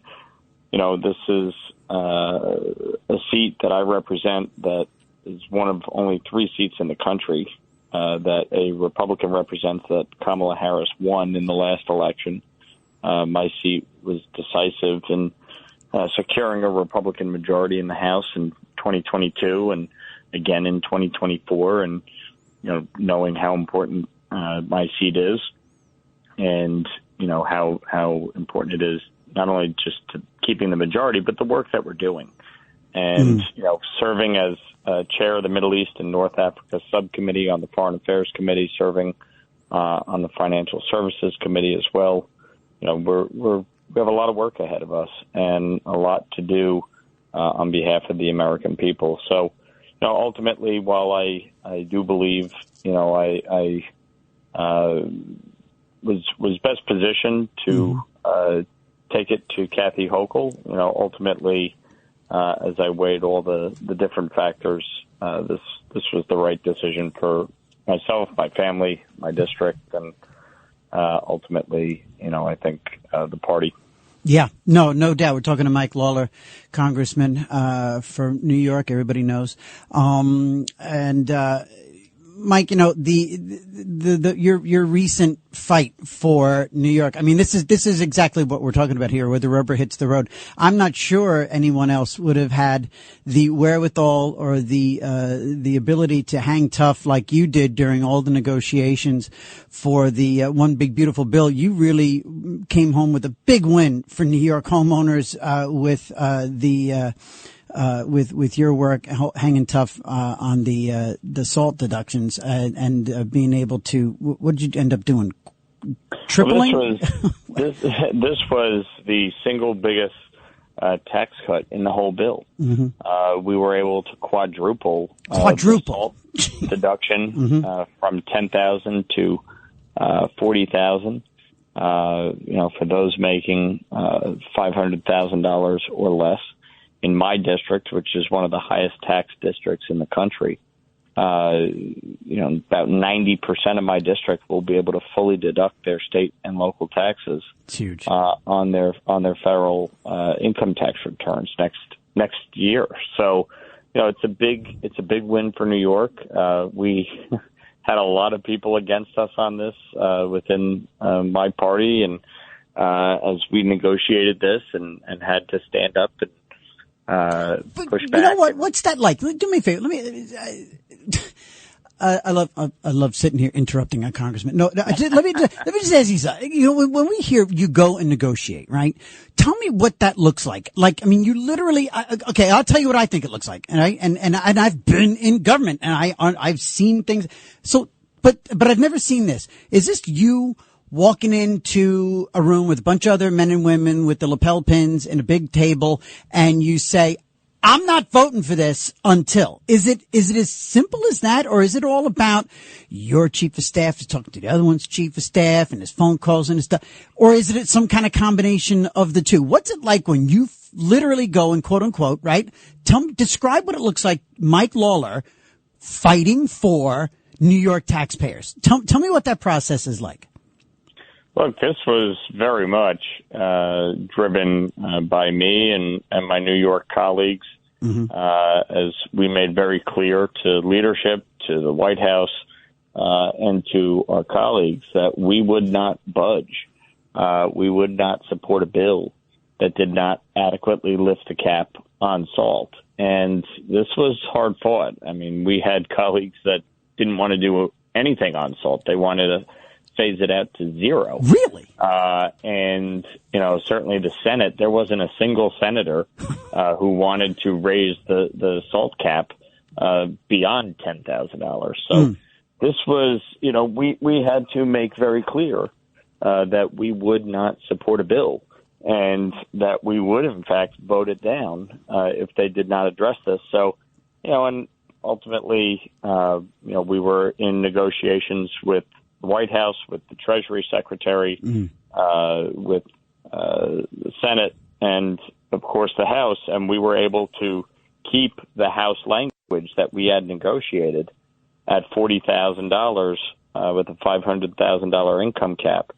And, to me, that is a big win for New York and a big win for taxpayers across the country who are besieged by high property taxes and high state income taxes to really provide tax relief starting next year. Yeah, it's been killer. It's been absolutely killer. And it's really, it is for the most part, it's immediate. And so, no, that was definitely a fight worth fighting. And thank God you did it. We're talking to Mike Lawler, United States Congressman, here on Another Side of Midnight with TJ McCormick. 1-800-848-9222 is the number here on 77 WABC. The last couple of days, it's the voters for tomorrow or tomorrow vote, whatever they are, is a Democratic voters conference thing happening, in DC. And on Friday, they trotted out, practically wheeled out, Nancy Pelosi. And by video, it wasn't even live. Kamala Harris, I think in her second appearance since her brutal loss last November, came out. What do you think about this strategy? Here they are, the Democrats are trying to attract young Gen Z voters, and they're bringing out Nancy Pelosi and Kamala Harris and a cast of miscreants. It made me feel good about the future for America, because I just can't see them making a dent. What do you, as a young Republican, leader, think about the Democrats' strategies, right now? Well, right now they're basically leaderless. Mm-hmm. And you see it in Washington. All they know how to do is resist and oppose. They don't have a vision. They don't have, a set of issues that they are really fighting for, to support the American people. They obviously, during this most recent negotiation opposed, a $6,000, senior deduction, for, to offset Social Security taxes. They opposed no tax on tips, no tax on overtime. They opposed lifting the cap on salt. They opposed enhancing the child tax credit. They opposed enhancing the standard deduction. So, ultimately, they don't really have anything to run on or to offer the American people right now. And I think you see that in the lack of leadership. You see that in the fact that even in New York City, with an avowed socialist as their nominee for mayor, somebody who is young and who did in fact energize young socialist Democrats in New York City, they're running away from him. They're afraid to endorse him. They're afraid to push back against him at the same token, because they're petrified of primaries. So it's fascinating to watch, and I think obviously in 2026 and beyond, we're going to see this play out. Yeah, no, it is fascinating. It is. I mean, Jeffries had his meeting with Mamdani, and he came away from it just playing word games after it, and not committing either way. And it is, you're right. It is fascinating. I think all of them, are up at night thinking about how Joe Crowley lost that primary to AOC. And then years later, here comes, another legacy guy like Cuomo losing his primary to Mamdani. So they just literally don't know what to do. It's one thing when you're the loyal opposition. It's another thing when you're the opposition without a plan. Oh, completely. And I think that's where, you look at Schumer, he's petrified of AOC. You look at Hochul, she's petrified of everything. You look at, obviously, Jeffries, and he has a real challenge because if he doesn't get on board, he's going to be primaried from the left. And if he does get on board, it's going to cost him dearly in suburban districts like mine, because this is not where the vast majority of the country and certainly New York State is. Yeah. They don't support these policies. So it's going to be interesting to see how it plays out. Indeed. Talking to Mike Lawler, here on Another Side of Midnight, 1-800-848-9222. Hulk Hogan passed away, man. He passed, and I saw on your Twitter not like just one sort of, he was a great entertainer. You posted a couple of things about Hulk Hogan. You were a big fan of the Hulkster. I used to religiously watch wrestling, especially at the height of the Monday Night Wars between WCW and WWE. And I loved Hulk Hogan. Mm-hmm. It was a big part of my childhood, and certainly anybody who was born in the 80s, mm-hmm. Hulkamania was a big part of your childhood. And, he was a larger than life character. Yeah. And, certainly, in so many ways reflective of America, mm-hmm. And the personality and spirit of America. And, when you think about all the famous catchphrases, yep. What you gonna do, brother? But, you think about it, and, he was a big part of American pop culture and sports entertainment. And certainly as far as professional wrestling goes, he was it. He set the stage. And, I think obviously, you see the impact when you see, how many people, were touched by his passing yesterday. Yeah. Huge. It was really remarkable, just to see the response. But, growing up, I had a few childhood idols, and mm-hmm. Mark Messier was, a favorite athlete of mine, Derek Jeter. Uh-huh. But Hulk Hogan certainly played a big role in my childhood. Yeah, and I knew you were a Yankee fan. I knew you loved Jeets, but it wasn't until yesterday and the day before when I saw all the tweets from you. That I was, oh wow, and I know the congressman pretty well. I didn't know that, and I said, wow, look at that. So I definitely wanted to ask you. And so just finally, just to bring it back to the professional realm here, the legislative thing. So you've set your course now. You're going to run for re-election. The people of your district are, look, as long as you're there to serve and fight the good fight, which is what you do so well, Mike Lawler, it's good to know that you're going to continue to be of service and again, fight for all the taxpayers. So given that you've now set that course, give me one or two priorities going forward that you think are crucial for New York, for your district, for the state writ large. What are one or two things going forward that you're committed to seeing happen that you think that New Yorkers need advocated for? Well, look, the affordability crisis plaguing New York mm-hmm. Isn't going away, especially under Kathy Hochul. We have the highest tax burden, the worst business climate. We lead the nation in out-migration for a reason. So continuing to focus on how we bring down the cost of living. Housing is a major issue to me. We are 7.5 million units underbuilt nationwide. We need to bring down the barriers that really impact the ability to build housing across the country. And it's not a one-size-fits-all approach. What works in New York City is not going to work in the suburbs. Right. But we have to figure out a way to help incentivize states and municipalities across the country to build more housing. This is a basic supply and demand issue. The reason why the cost of housing, the cost of home ownership, the cost of rent has skyrocketed is because we don't have enough supply. Mm-hmm. So that's something that we have to grapple with. You look at immigration.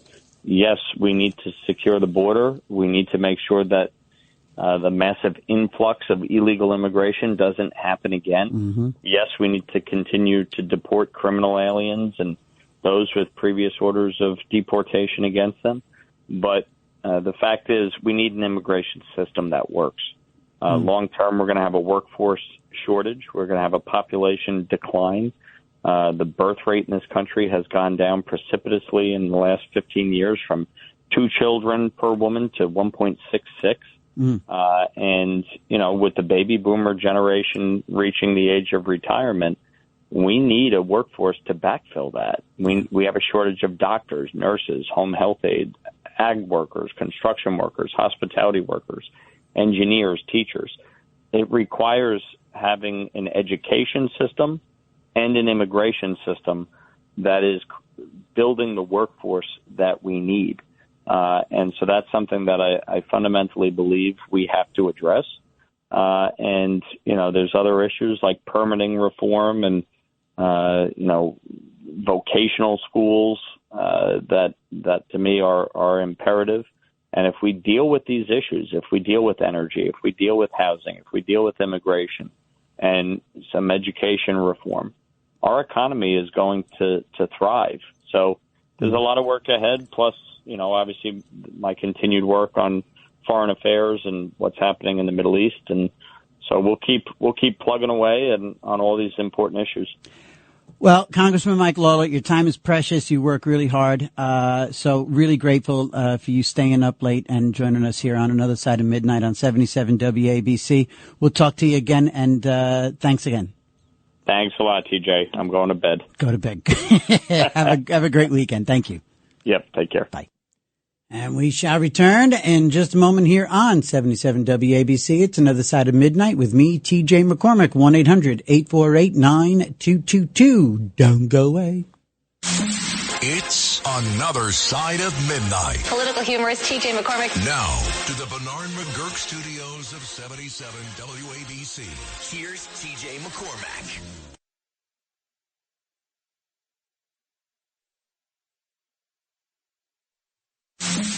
It's Another Side of Midnight. Political humorist TJ McCormick. Now to the Bernard McGurk studios of 77 WABC. Here's TJ McCormick. Good morning, everybody. I love that song. Who was that? Who's that artist? That's one of the original versions of that song. Cephas Wiggins. The world needs more people named Cephas. Cephas Wiggins. That's fantastic. What is it? What is it? Like a bullfrog sitting on a hollow stump. I got so many women, I don't know which way to jump. Flip, flop, and fly. Good morning, everyone. It's 3:54 here in the morning. We're coming up on Recovery Hour. We're going to talk about a little bit of experience, strength, and hope, a little bit of happy, joyous, and free, a little bit of, oh my God, what the hell is wrong with me? I hope somebody recorded that. That's brilliant. Talk about addiction. Going to talk about getting out of addiction. Going to talk about life after addiction. Going to talk about struggling with addiction. Once in recovery, always in recovery. You know what? Actually, I'll also tell you about, I finally had that little conversation with my 13-year-old. I took the opportunity of being with her. I'll tell you about that. I'm glad I never note to self. Talk about the Trixie conversation. I'm glad I had the opportunity. I got to do something this week in Las Vegas. It was good. I'm really grateful. Let's get over to Joaquin in Pennsylvania. Good morning. Good morning, Joaquin. Had a good conversation with Mike Lawler. I'm sure you were listening. I was. Yes, I was. As a matter of fact, the interesting thing is this. The rest of the country really didn't want the SALT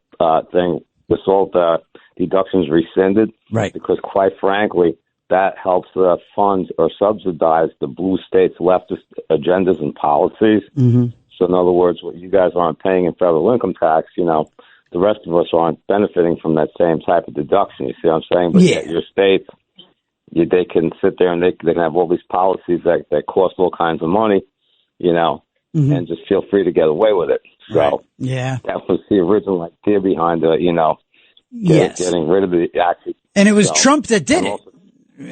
Right? Yes, in the first. Yes, he did. Well, of course, and I know why they did it, because they needed to pass, the big beautiful bill. So unfortunately, that was the sacrificial lamb.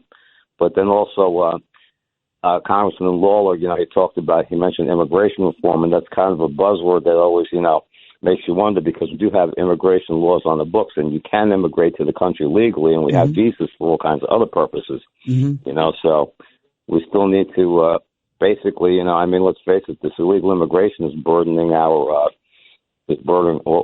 our systems, Social Security, and Medicaid, and all these things.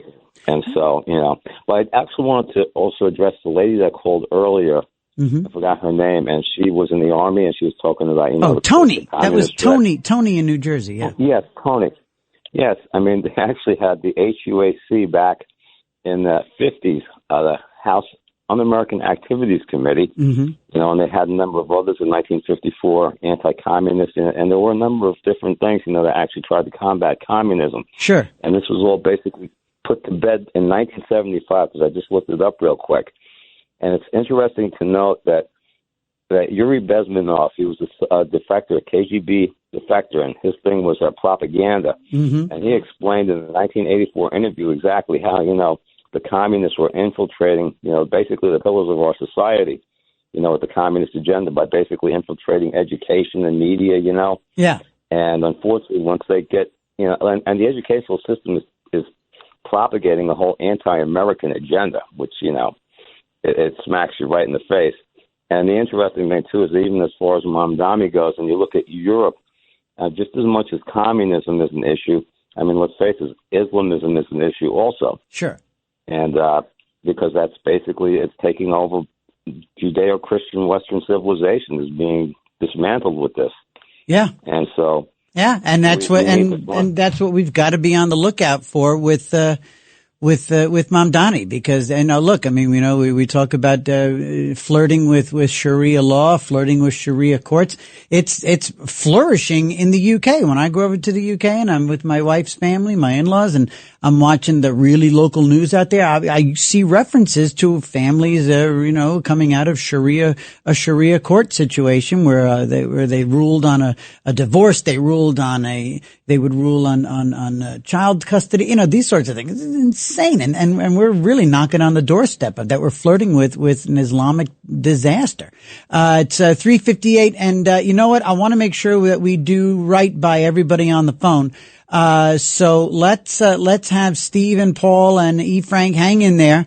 And when we come back at the top of the 4:00 hour, we will lead into our recovery conversations, and we'll make sure that we talk to Steve and Paul and E. Frank about the stuff we're discussing now. We're talking about everything from our conversation with Mike Lawler about the future of New York State, the future of America, immigration reform, the potential for an actual anti-Semitic communist to be the mayor of New York City.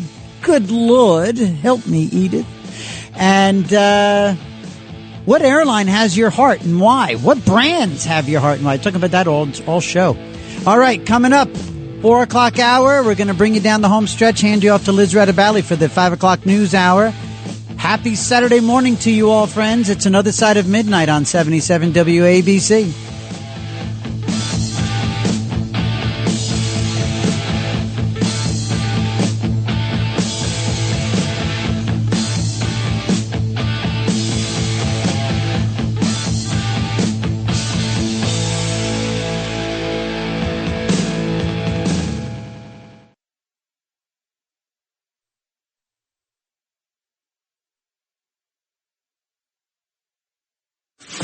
This is another Side of Midnight with TJ McCormack. Now to the Bernard McGurk studios of 77 WABC. Here's TJ McCormack.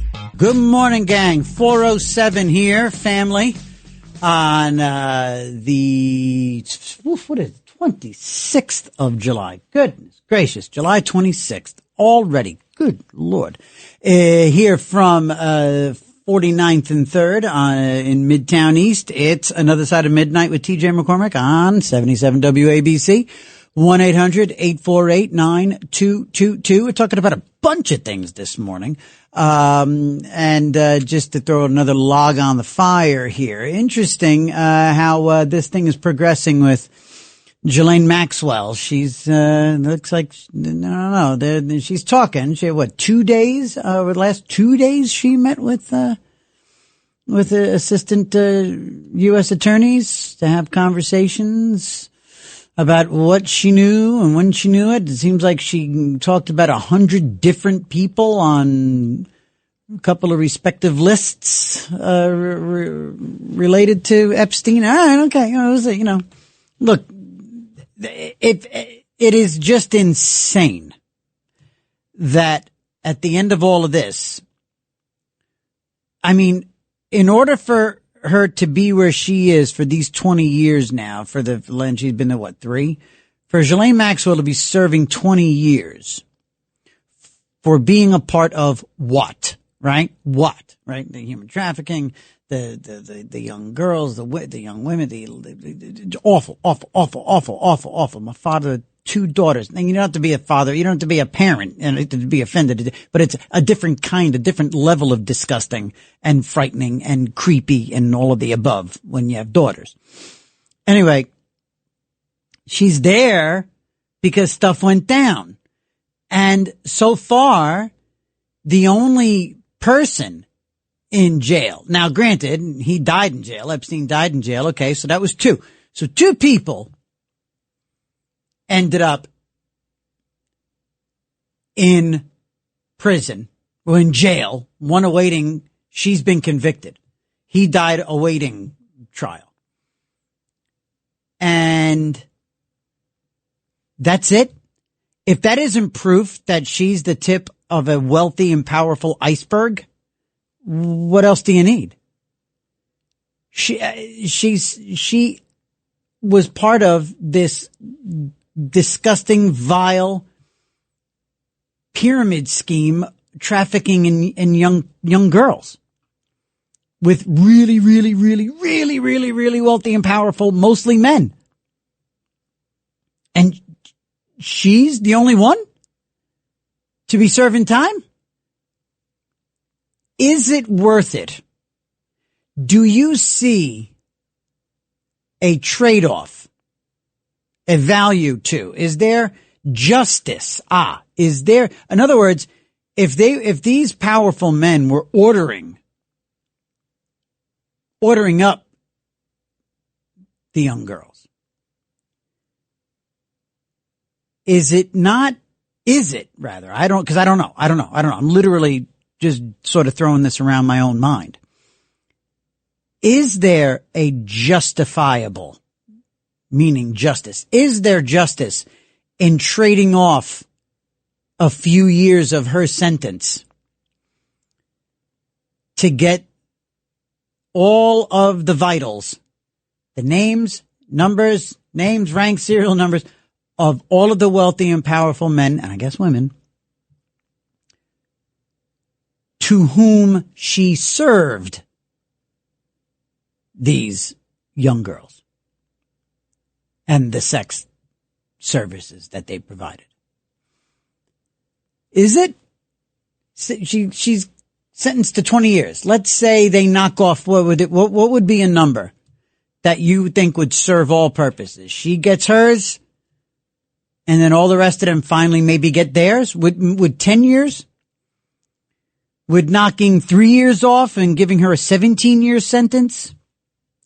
Or does she just stand pat, not testify, and they don't give her anything, and we're all denied, the young girls are all denied their true justice? Anyway, just throwing that out there, just curious, because, the Maxwell story is just going to keep going and going and going. 1-800-848-9222. And let's make sure we get to everybody who have been waiting. Steve in Manhattan, why don't they train these Americans? Steve in Manhattan, good morning. Before I get to the meat and potatoes, TJ, yes. You are on fire, my man. You are a great show, great personality. We love this. We want more of TJ. Oh, you're fantastic. Thank you. Listen, 3/4 of this audience is still waiting for the Mayflower Madams Rolodex to come out, and Governor Elliot Spitzes. We know what kind of socks he was wearing, but with the call girl, we don't know where she came from and who her organization was. They protect these high rollers, whether they're politicians or corporate guys. They don't let these names out, folks. And also the foreign leaders, folks. You don't know this. And their cronies come into America for call girl and coke parties, too. They don't bring that up either, but Steve from Manhattan does. All right, let's get to Cortez before we get to the workers. The 65 Immigration Act is kicking in. Fidel Castro's buck-tooted granddaughter, she beat Joe Crowley because they redistrict the 14th Congressional District, It's now a majority Hispanic district. I thought they were voting Republican. Yeah, right. The 65 Immigration Act, illegal immigration, is what put her over the top. Crowley was from Woodside. People associate Woodside with being Irish. Yes, it's still a lot of Irish there, but not no more. A lot of Hispanics have moved in. You know who moves into Woodside who are Irish?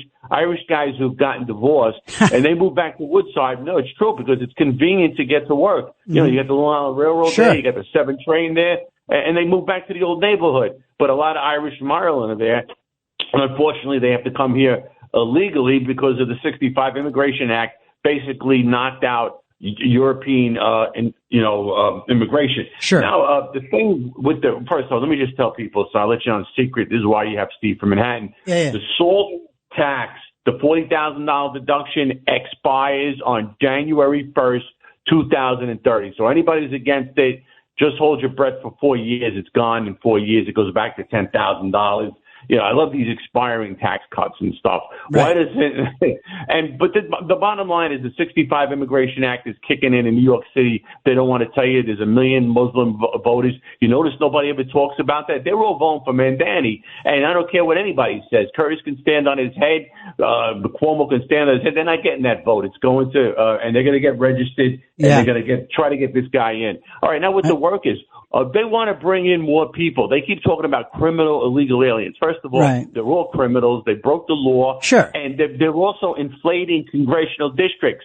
They're creating congressional districts. And I said this years ago on the Bob Grant show, that's a takeover my country. When you bring people in the country to inflate congressional districts. So, Steve, let me get to your point that I think you were winding up to make here. You're wondering why don't they train Americans to do these jobs? I mean, there's a point to it. But I think it would take the American consumer being ready to pay more for their products and services, in order to make these jobs more palatable to people that are, to Americans who would end up doing these jobs. Everything's going to be that much more expensive. But the communists took over the school system. We had vocational schools back then.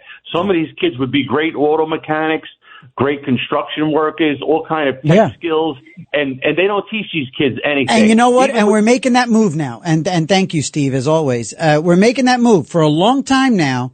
You've been hearing people, and a guy I used to work for, Rob Estorino, in Westchester County Executive.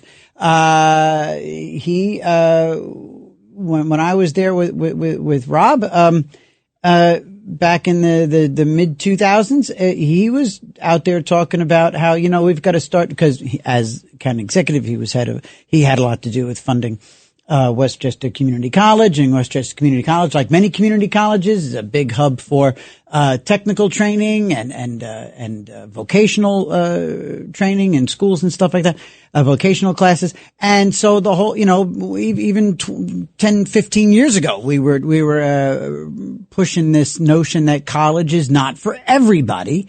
It's about time we start teaching tech trades and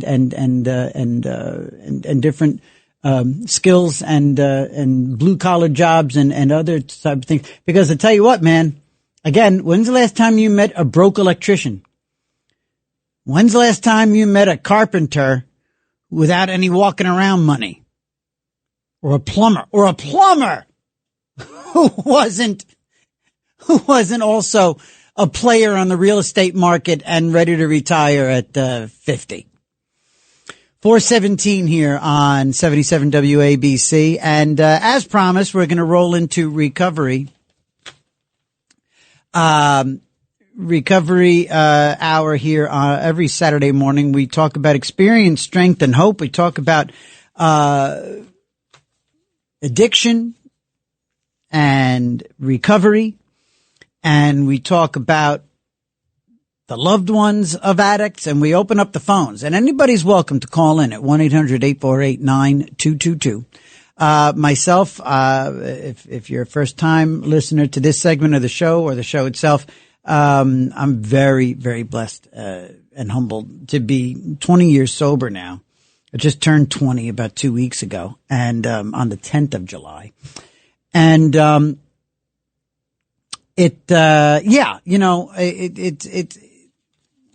it's important that you knock out the stigma and that you be willing to talk about it. And so the approach here is not dour. The approach here is not, all about the seriousness of it, although it's a deadly serious issue.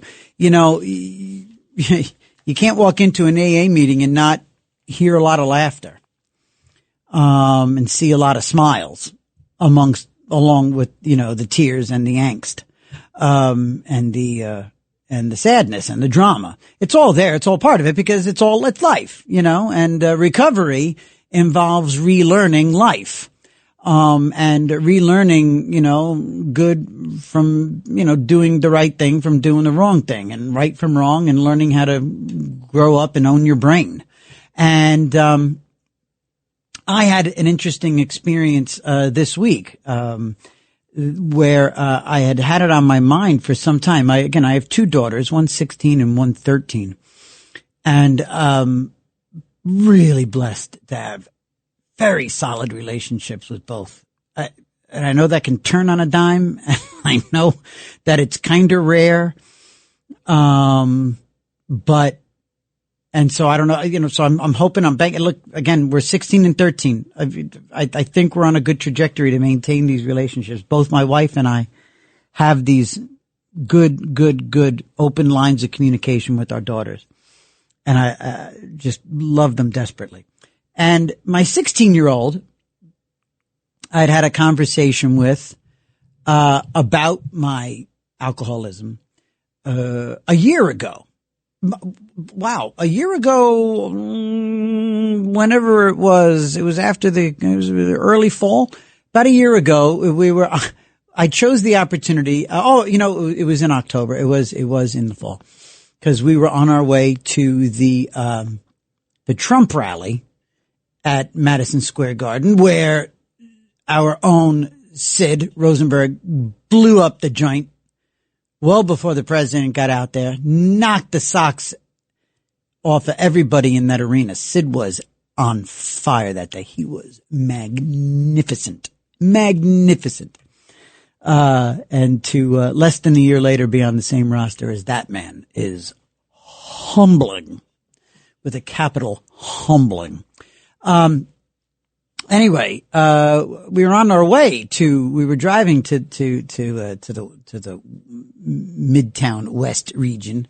And it was just the two of us in the car, and it was a really exciting moment. My daughter was arguably more MAGA than me, my 16-year-old. And, she's very mature. She's very, very competent and thoughtful and contemplative. And I took the opportunity for the two of us to be, on our way to something exciting and, and a very upbeat moment. And I just sort of threw it out there that, cause, my wife doesn't have a problem. My wife enjoys wine, and she enjoys drinks, cocktails, and she enjoys it. I don't. And it's always been very pronounced in the moment that I don't drink. We've just never really talked about it. And so a year ago, I told my 16-year-old.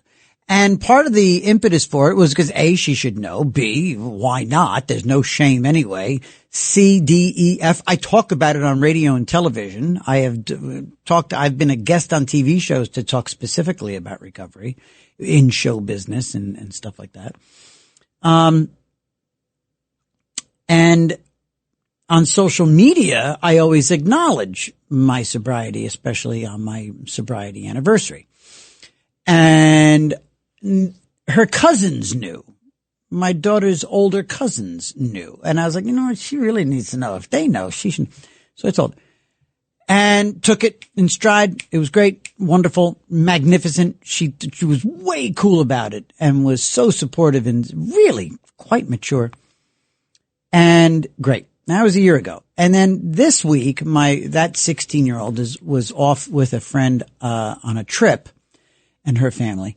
And so when we went to Las Vegas this week to support my wife at a conference that she was speaking, at which she was speaking. Don't want to end that sentence in a preposition.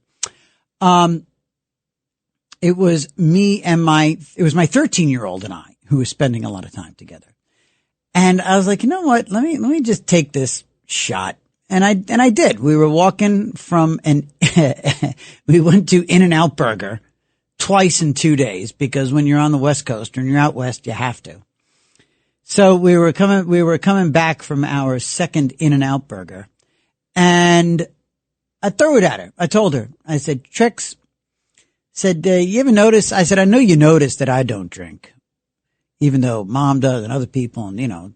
I said, do you ever have any sort of, you ever wonder why? Do you think I just don't like it or what? And she said, no, I never really thought about it.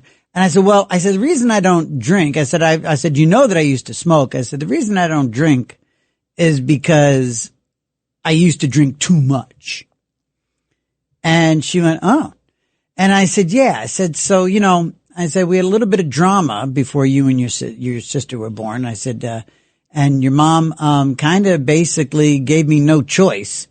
I said, so, you know, I said, if I didn't stop drinking, I said, you know, you may not be here. And she said, wow, okay. You know, she was taking it cool. She was taking it in stride. And I said, yeah. I said, matter of fact, it's been 20 years. And she put out her hand to like dap me up, to like give me 5. And she goes, hey, good for you. That's really good. 20 years. Wow. Like that. You know, this is a kid who's normally really funny and really goofy, and like in a sophisticated way. Very sophisticated, goofy, funny kid. Very funny kid. And she was very mature in her congratulations. And there's the gifts. There's the promises. There's the blessings of sobriety. You're not going to get a dap from your 13-year-old if you continue to let your life roll on unmanaged. There's no shame. That right there, what I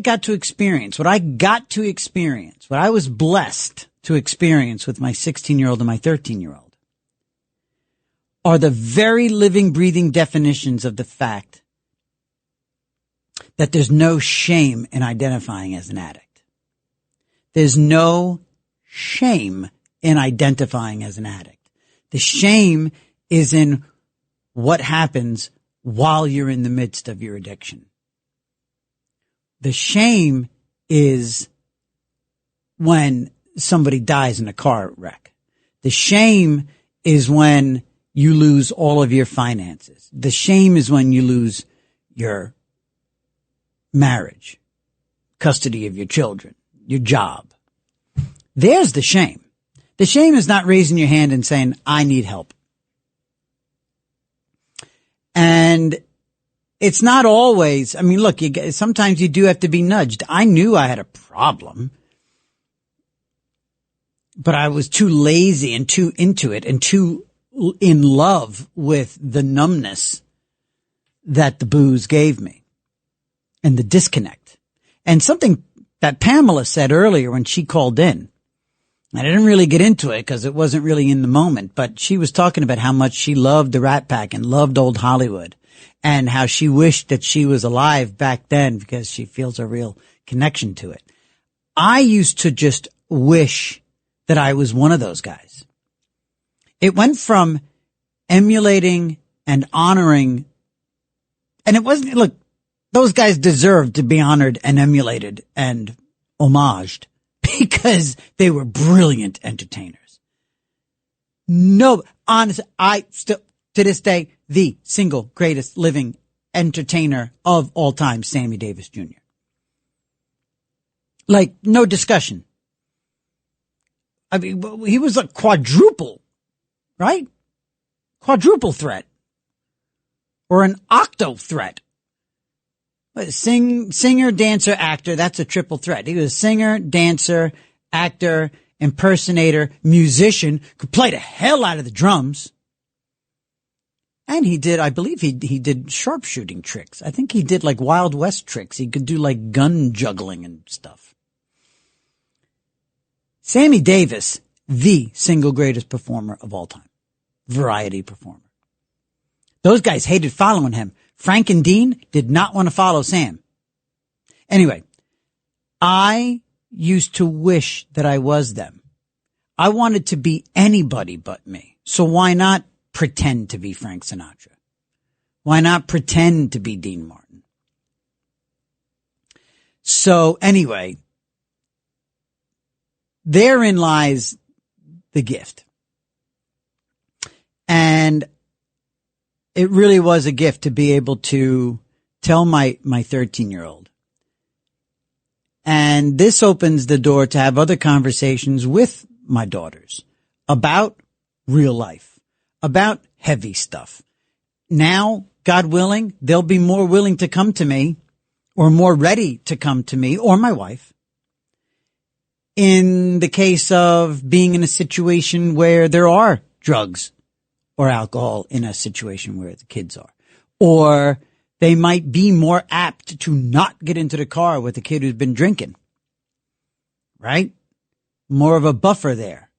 They'll know that I'll be a willing ear. They'll know that I will come and pick them up no matter where they are, no matter what time of day it is, rather than them getting into a car with anybody. I'll drive to New Orleans to pick up my daughter.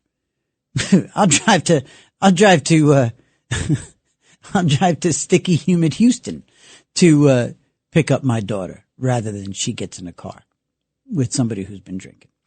So the point is these are the gifts and these are the promises that sobriety offer. And the alternative is just a non-starter. And that's why also, that was kind of where my head was at too when I noticed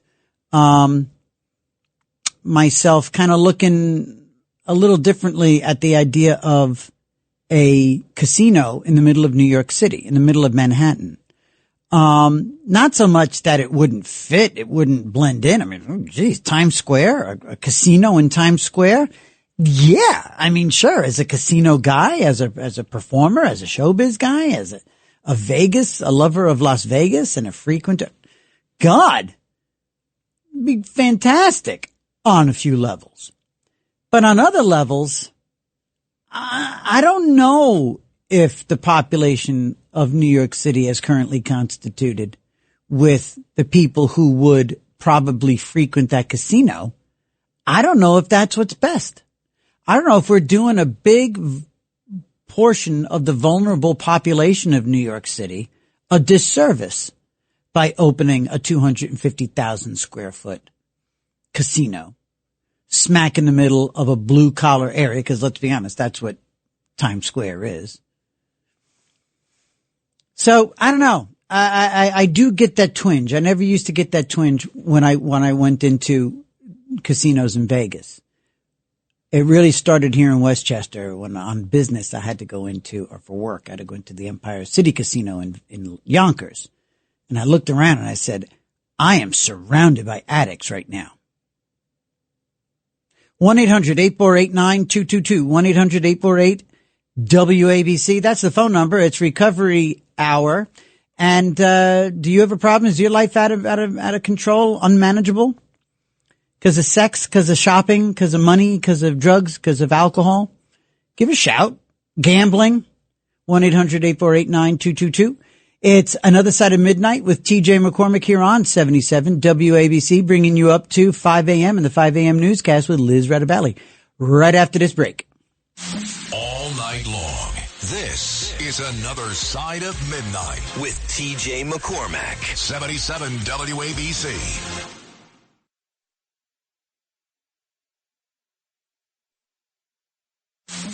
It's Another Side of Midnight. Political humorist TJ McCormick. Now, to the Bernard McGurk studios of 77 WABC. Here's TJ McCormick.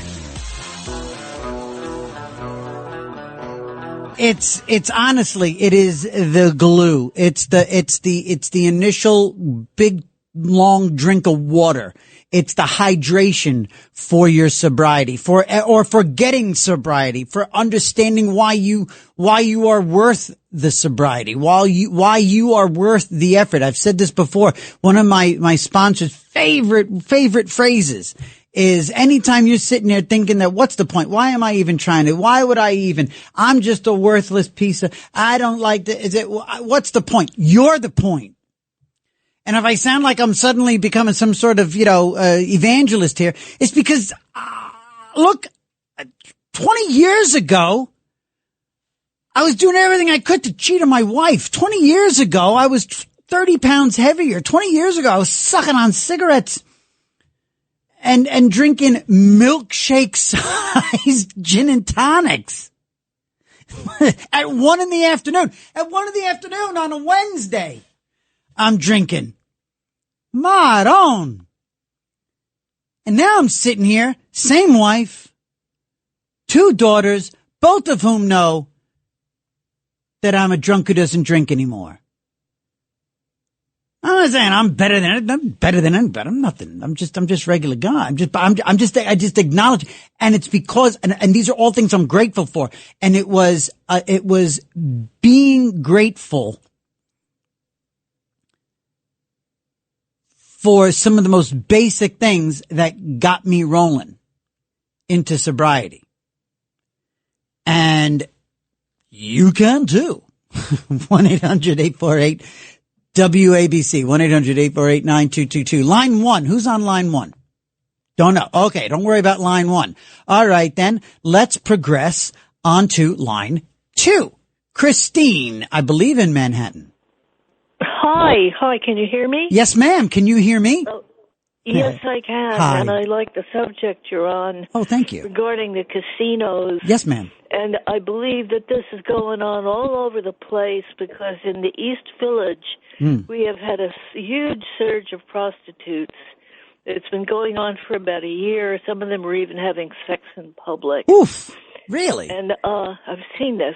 Oof. And every night, late at night, if you go to the corner of St. Mark's Place, go to the pizzeria, and you can see them flooding the whole neighborhood. Really? And yeah, and it's been going on for about a year. The neighbors know about it. They police only raided the bordello on East 9th Street once, and then they stopped. And I believe that there's a plan, and this is my belief. We hear about casinos in Times Square, casinos being pushed in Coney Island. Yeah. And everywhere you have it, you look at Las Vegas, you have it comes with prostitution, yes, and it comes with the mafia. They're inseparable. Yeah. And I believe that this is what's going on. That's the plan for New York City. Obviously, it's no good for children and families.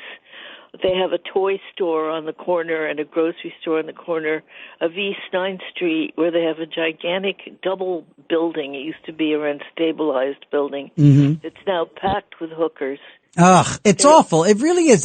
And again, too, and thank you, Christine. Thank you very much, for the call. Yeah, it's something you have to keep your eye out for. Yes, one thing begets another and one vice brings another vice. And this isn't about purity here, gang. This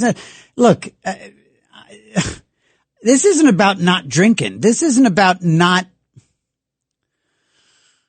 indulging in vices. I've talked about this too. I know Diet Coke is not good for me. And I know I'm addicted to the caffeine. And yes, I know that if I was a real purist, I know that caffeine is some people would say is a mind altering. Look at me giving the qualifier, some people would say. God, I'm full of it, aren't I?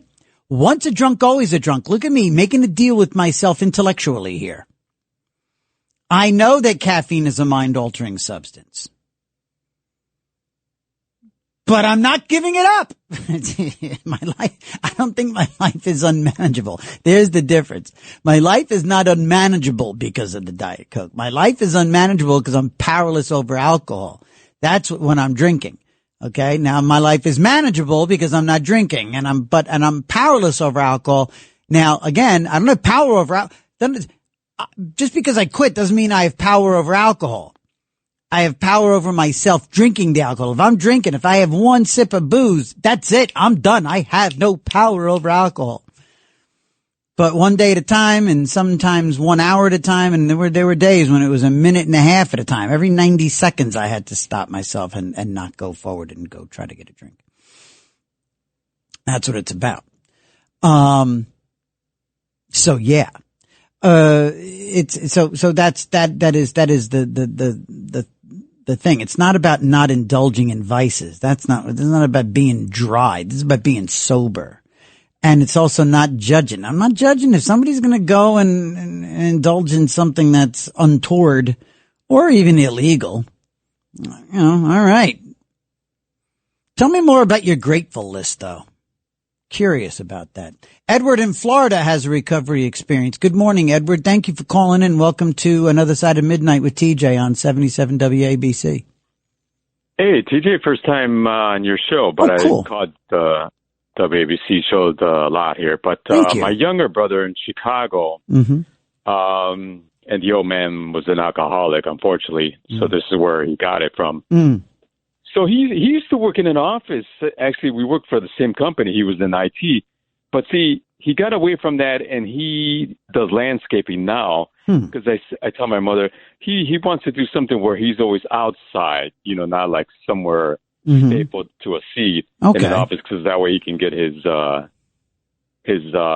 trail for drinking. And when he visited Tampa, I mean, he was dry. So I tell him, but he doesn't want to move to Tampa. He wants to stay in Chicago. That's where we're formerly. Yeah. But now, so I'm sorry. So I the one thing that didn't click for me was, is your brother sober or is he struggling with the booze right now? Yeah, he's struggling because, we talk daily, but, we notice as the day goes on, he starts drinking. I mean, he's fine in the morning, but as the day progresses, it's a different personality, unfortunately. That is not. How old is he? Well, we're up in age. I mean, I'm 54, but he's like 52. So I mean, we're all grown-ups. But I've got the same spread between myself and a family member, and they're struggling. Yeah. And although right now sober, as far as I know, this person in my life, this relative is sober.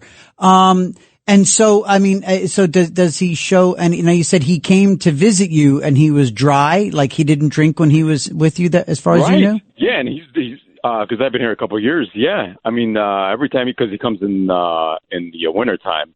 And, I mean, when we just, he doesn't like sneak away or attempt to go and, get something, So, sure. Yeah. But he's over there, he's, I don't want to say as 52-year-old unsupervised, but yeah. No, I know what you mean. Hey, look, yeah, no, I get it. No, listen, Edward, I mean, look, one of these days, look, it's up to him.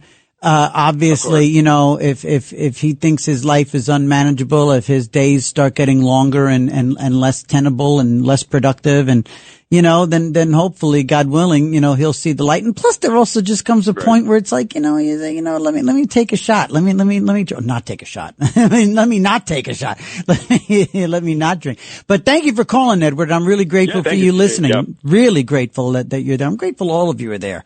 Listen to me. I'm grateful over and over here. I'm going to jump over to, Jim has an interesting question. Let me just ask Jim. Okay, Jim on line 2. How are you, Jim in Nutley? How are you? Hi, TJ. I hope you don't get mad at me for bringing this up. Nope. But I just don't think it's right for your wife to be drinking in front of you. I mean, in front of me?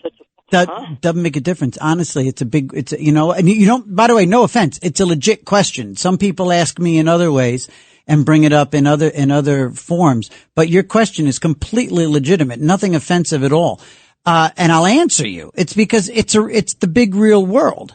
What am I, and I'm not being sarcastic in my answer, but just to say, Jim, what am I to do? Never go to restaurants where they serve alcohol? What am I to do? Not go to a Yankee game and, beer here? It's one of those things. Now look, there are people, and again, really, Jim, what you brought up is totally legitimate. There are people, and we refer to it as people, places, and things, right? There's people in recovery who will not actually go to a bar or a restaurant where booze is served. There are people who ask their spouses, please don't drink in front of me. I don't want the trigger. Now, here's me being a little controversial as a sober guy. I think, ready? Here you go. And maybe I'll piss off some fellow alcoholics. I think the people, places, and things people who ask friends not to drink in front of them, I think that's a built-in excuse. I think that's a weakness in their sobriety, or at least that they're hedging their bets in their sobriety by saying, oh, if you drink in front of me, I might drink too. Or if you take me to PJ O'Rourke's for a burger, but I have to walk through the bar to get to the burger, I might drink. That to me, I think is a weak link. And I'm being definitely a little opinionated here. But does my answer satisfy you? I just want to, and also it's me personally too, Jim. I'm okay. I know I'm not going to drink. I know that, so go ahead. I'm sorry. I don't mean to. Yes, I commend you for your willpower.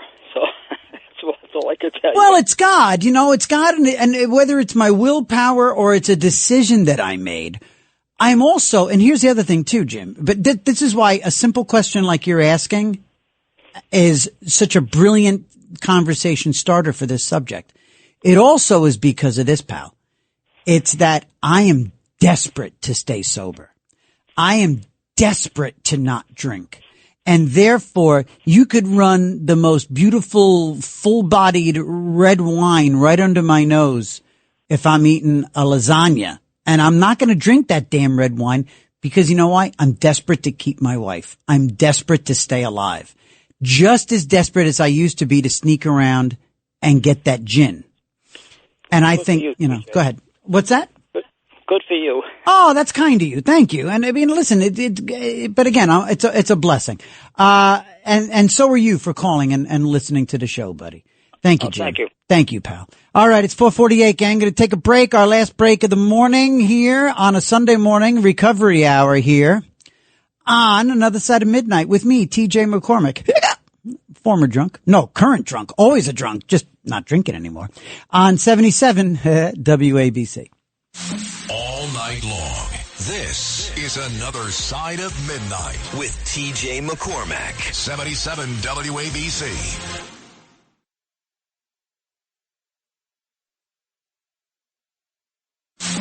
It's Another Side of Midnight. Political humorist TJ McCormick. Now, to the Bernard McGurk studios of 77 WABC.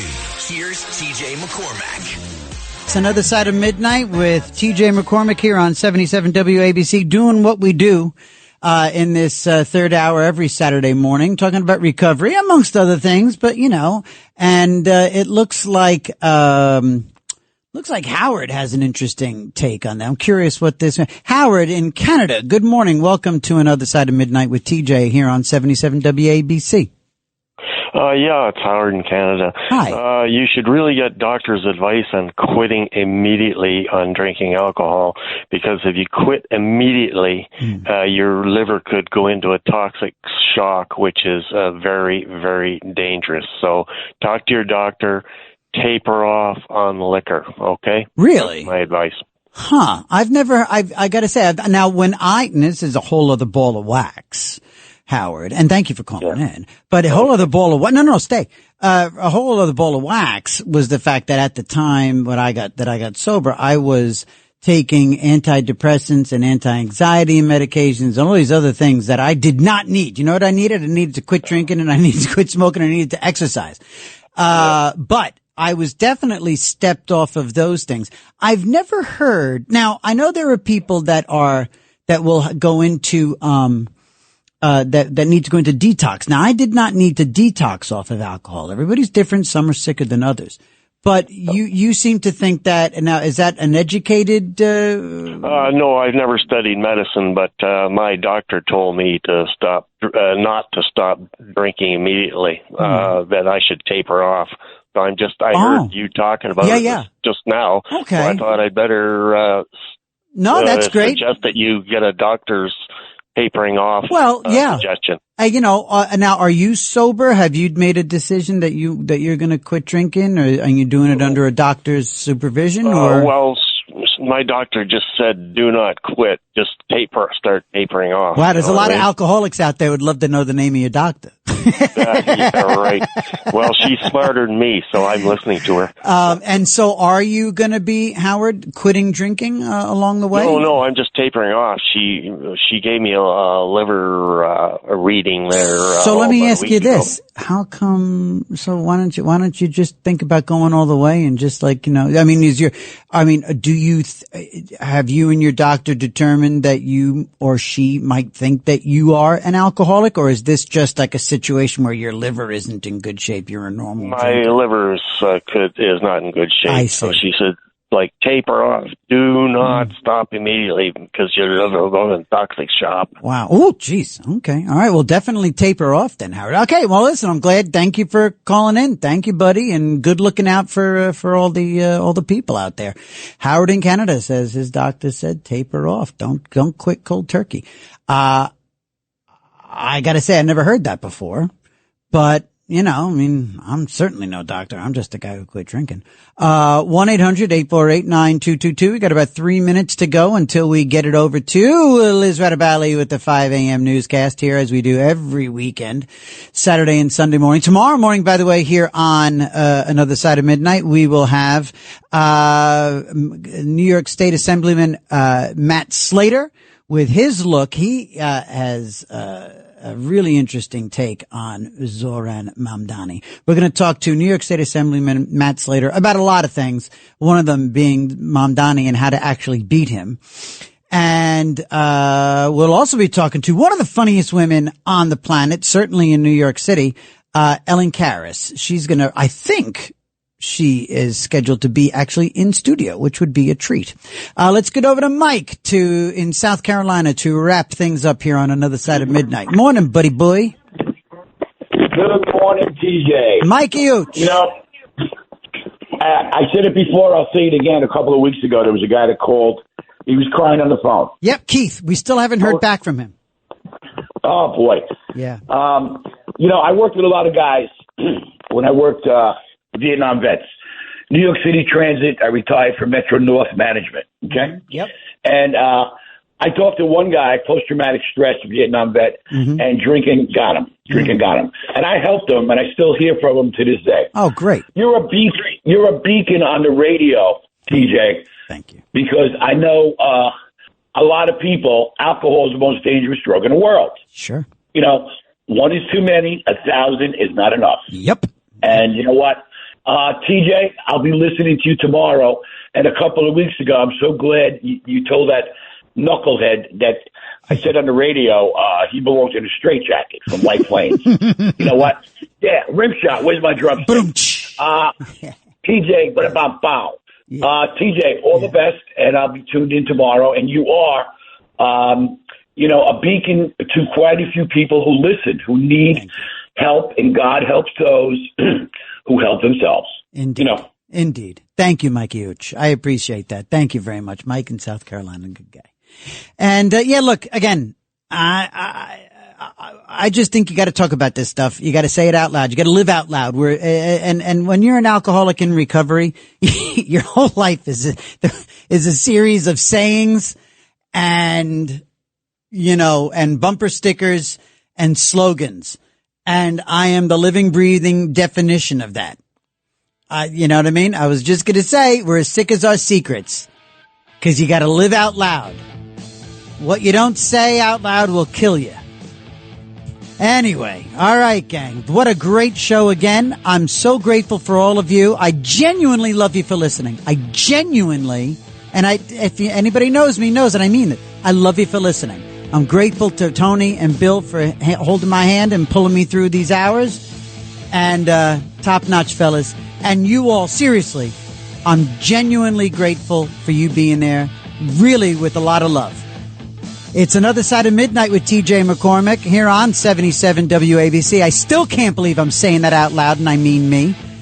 Be back tomorrow morning for more on Another Side of Midnight, 2 a.m. Sunday morning. Until then, I wish you all the luck in the world.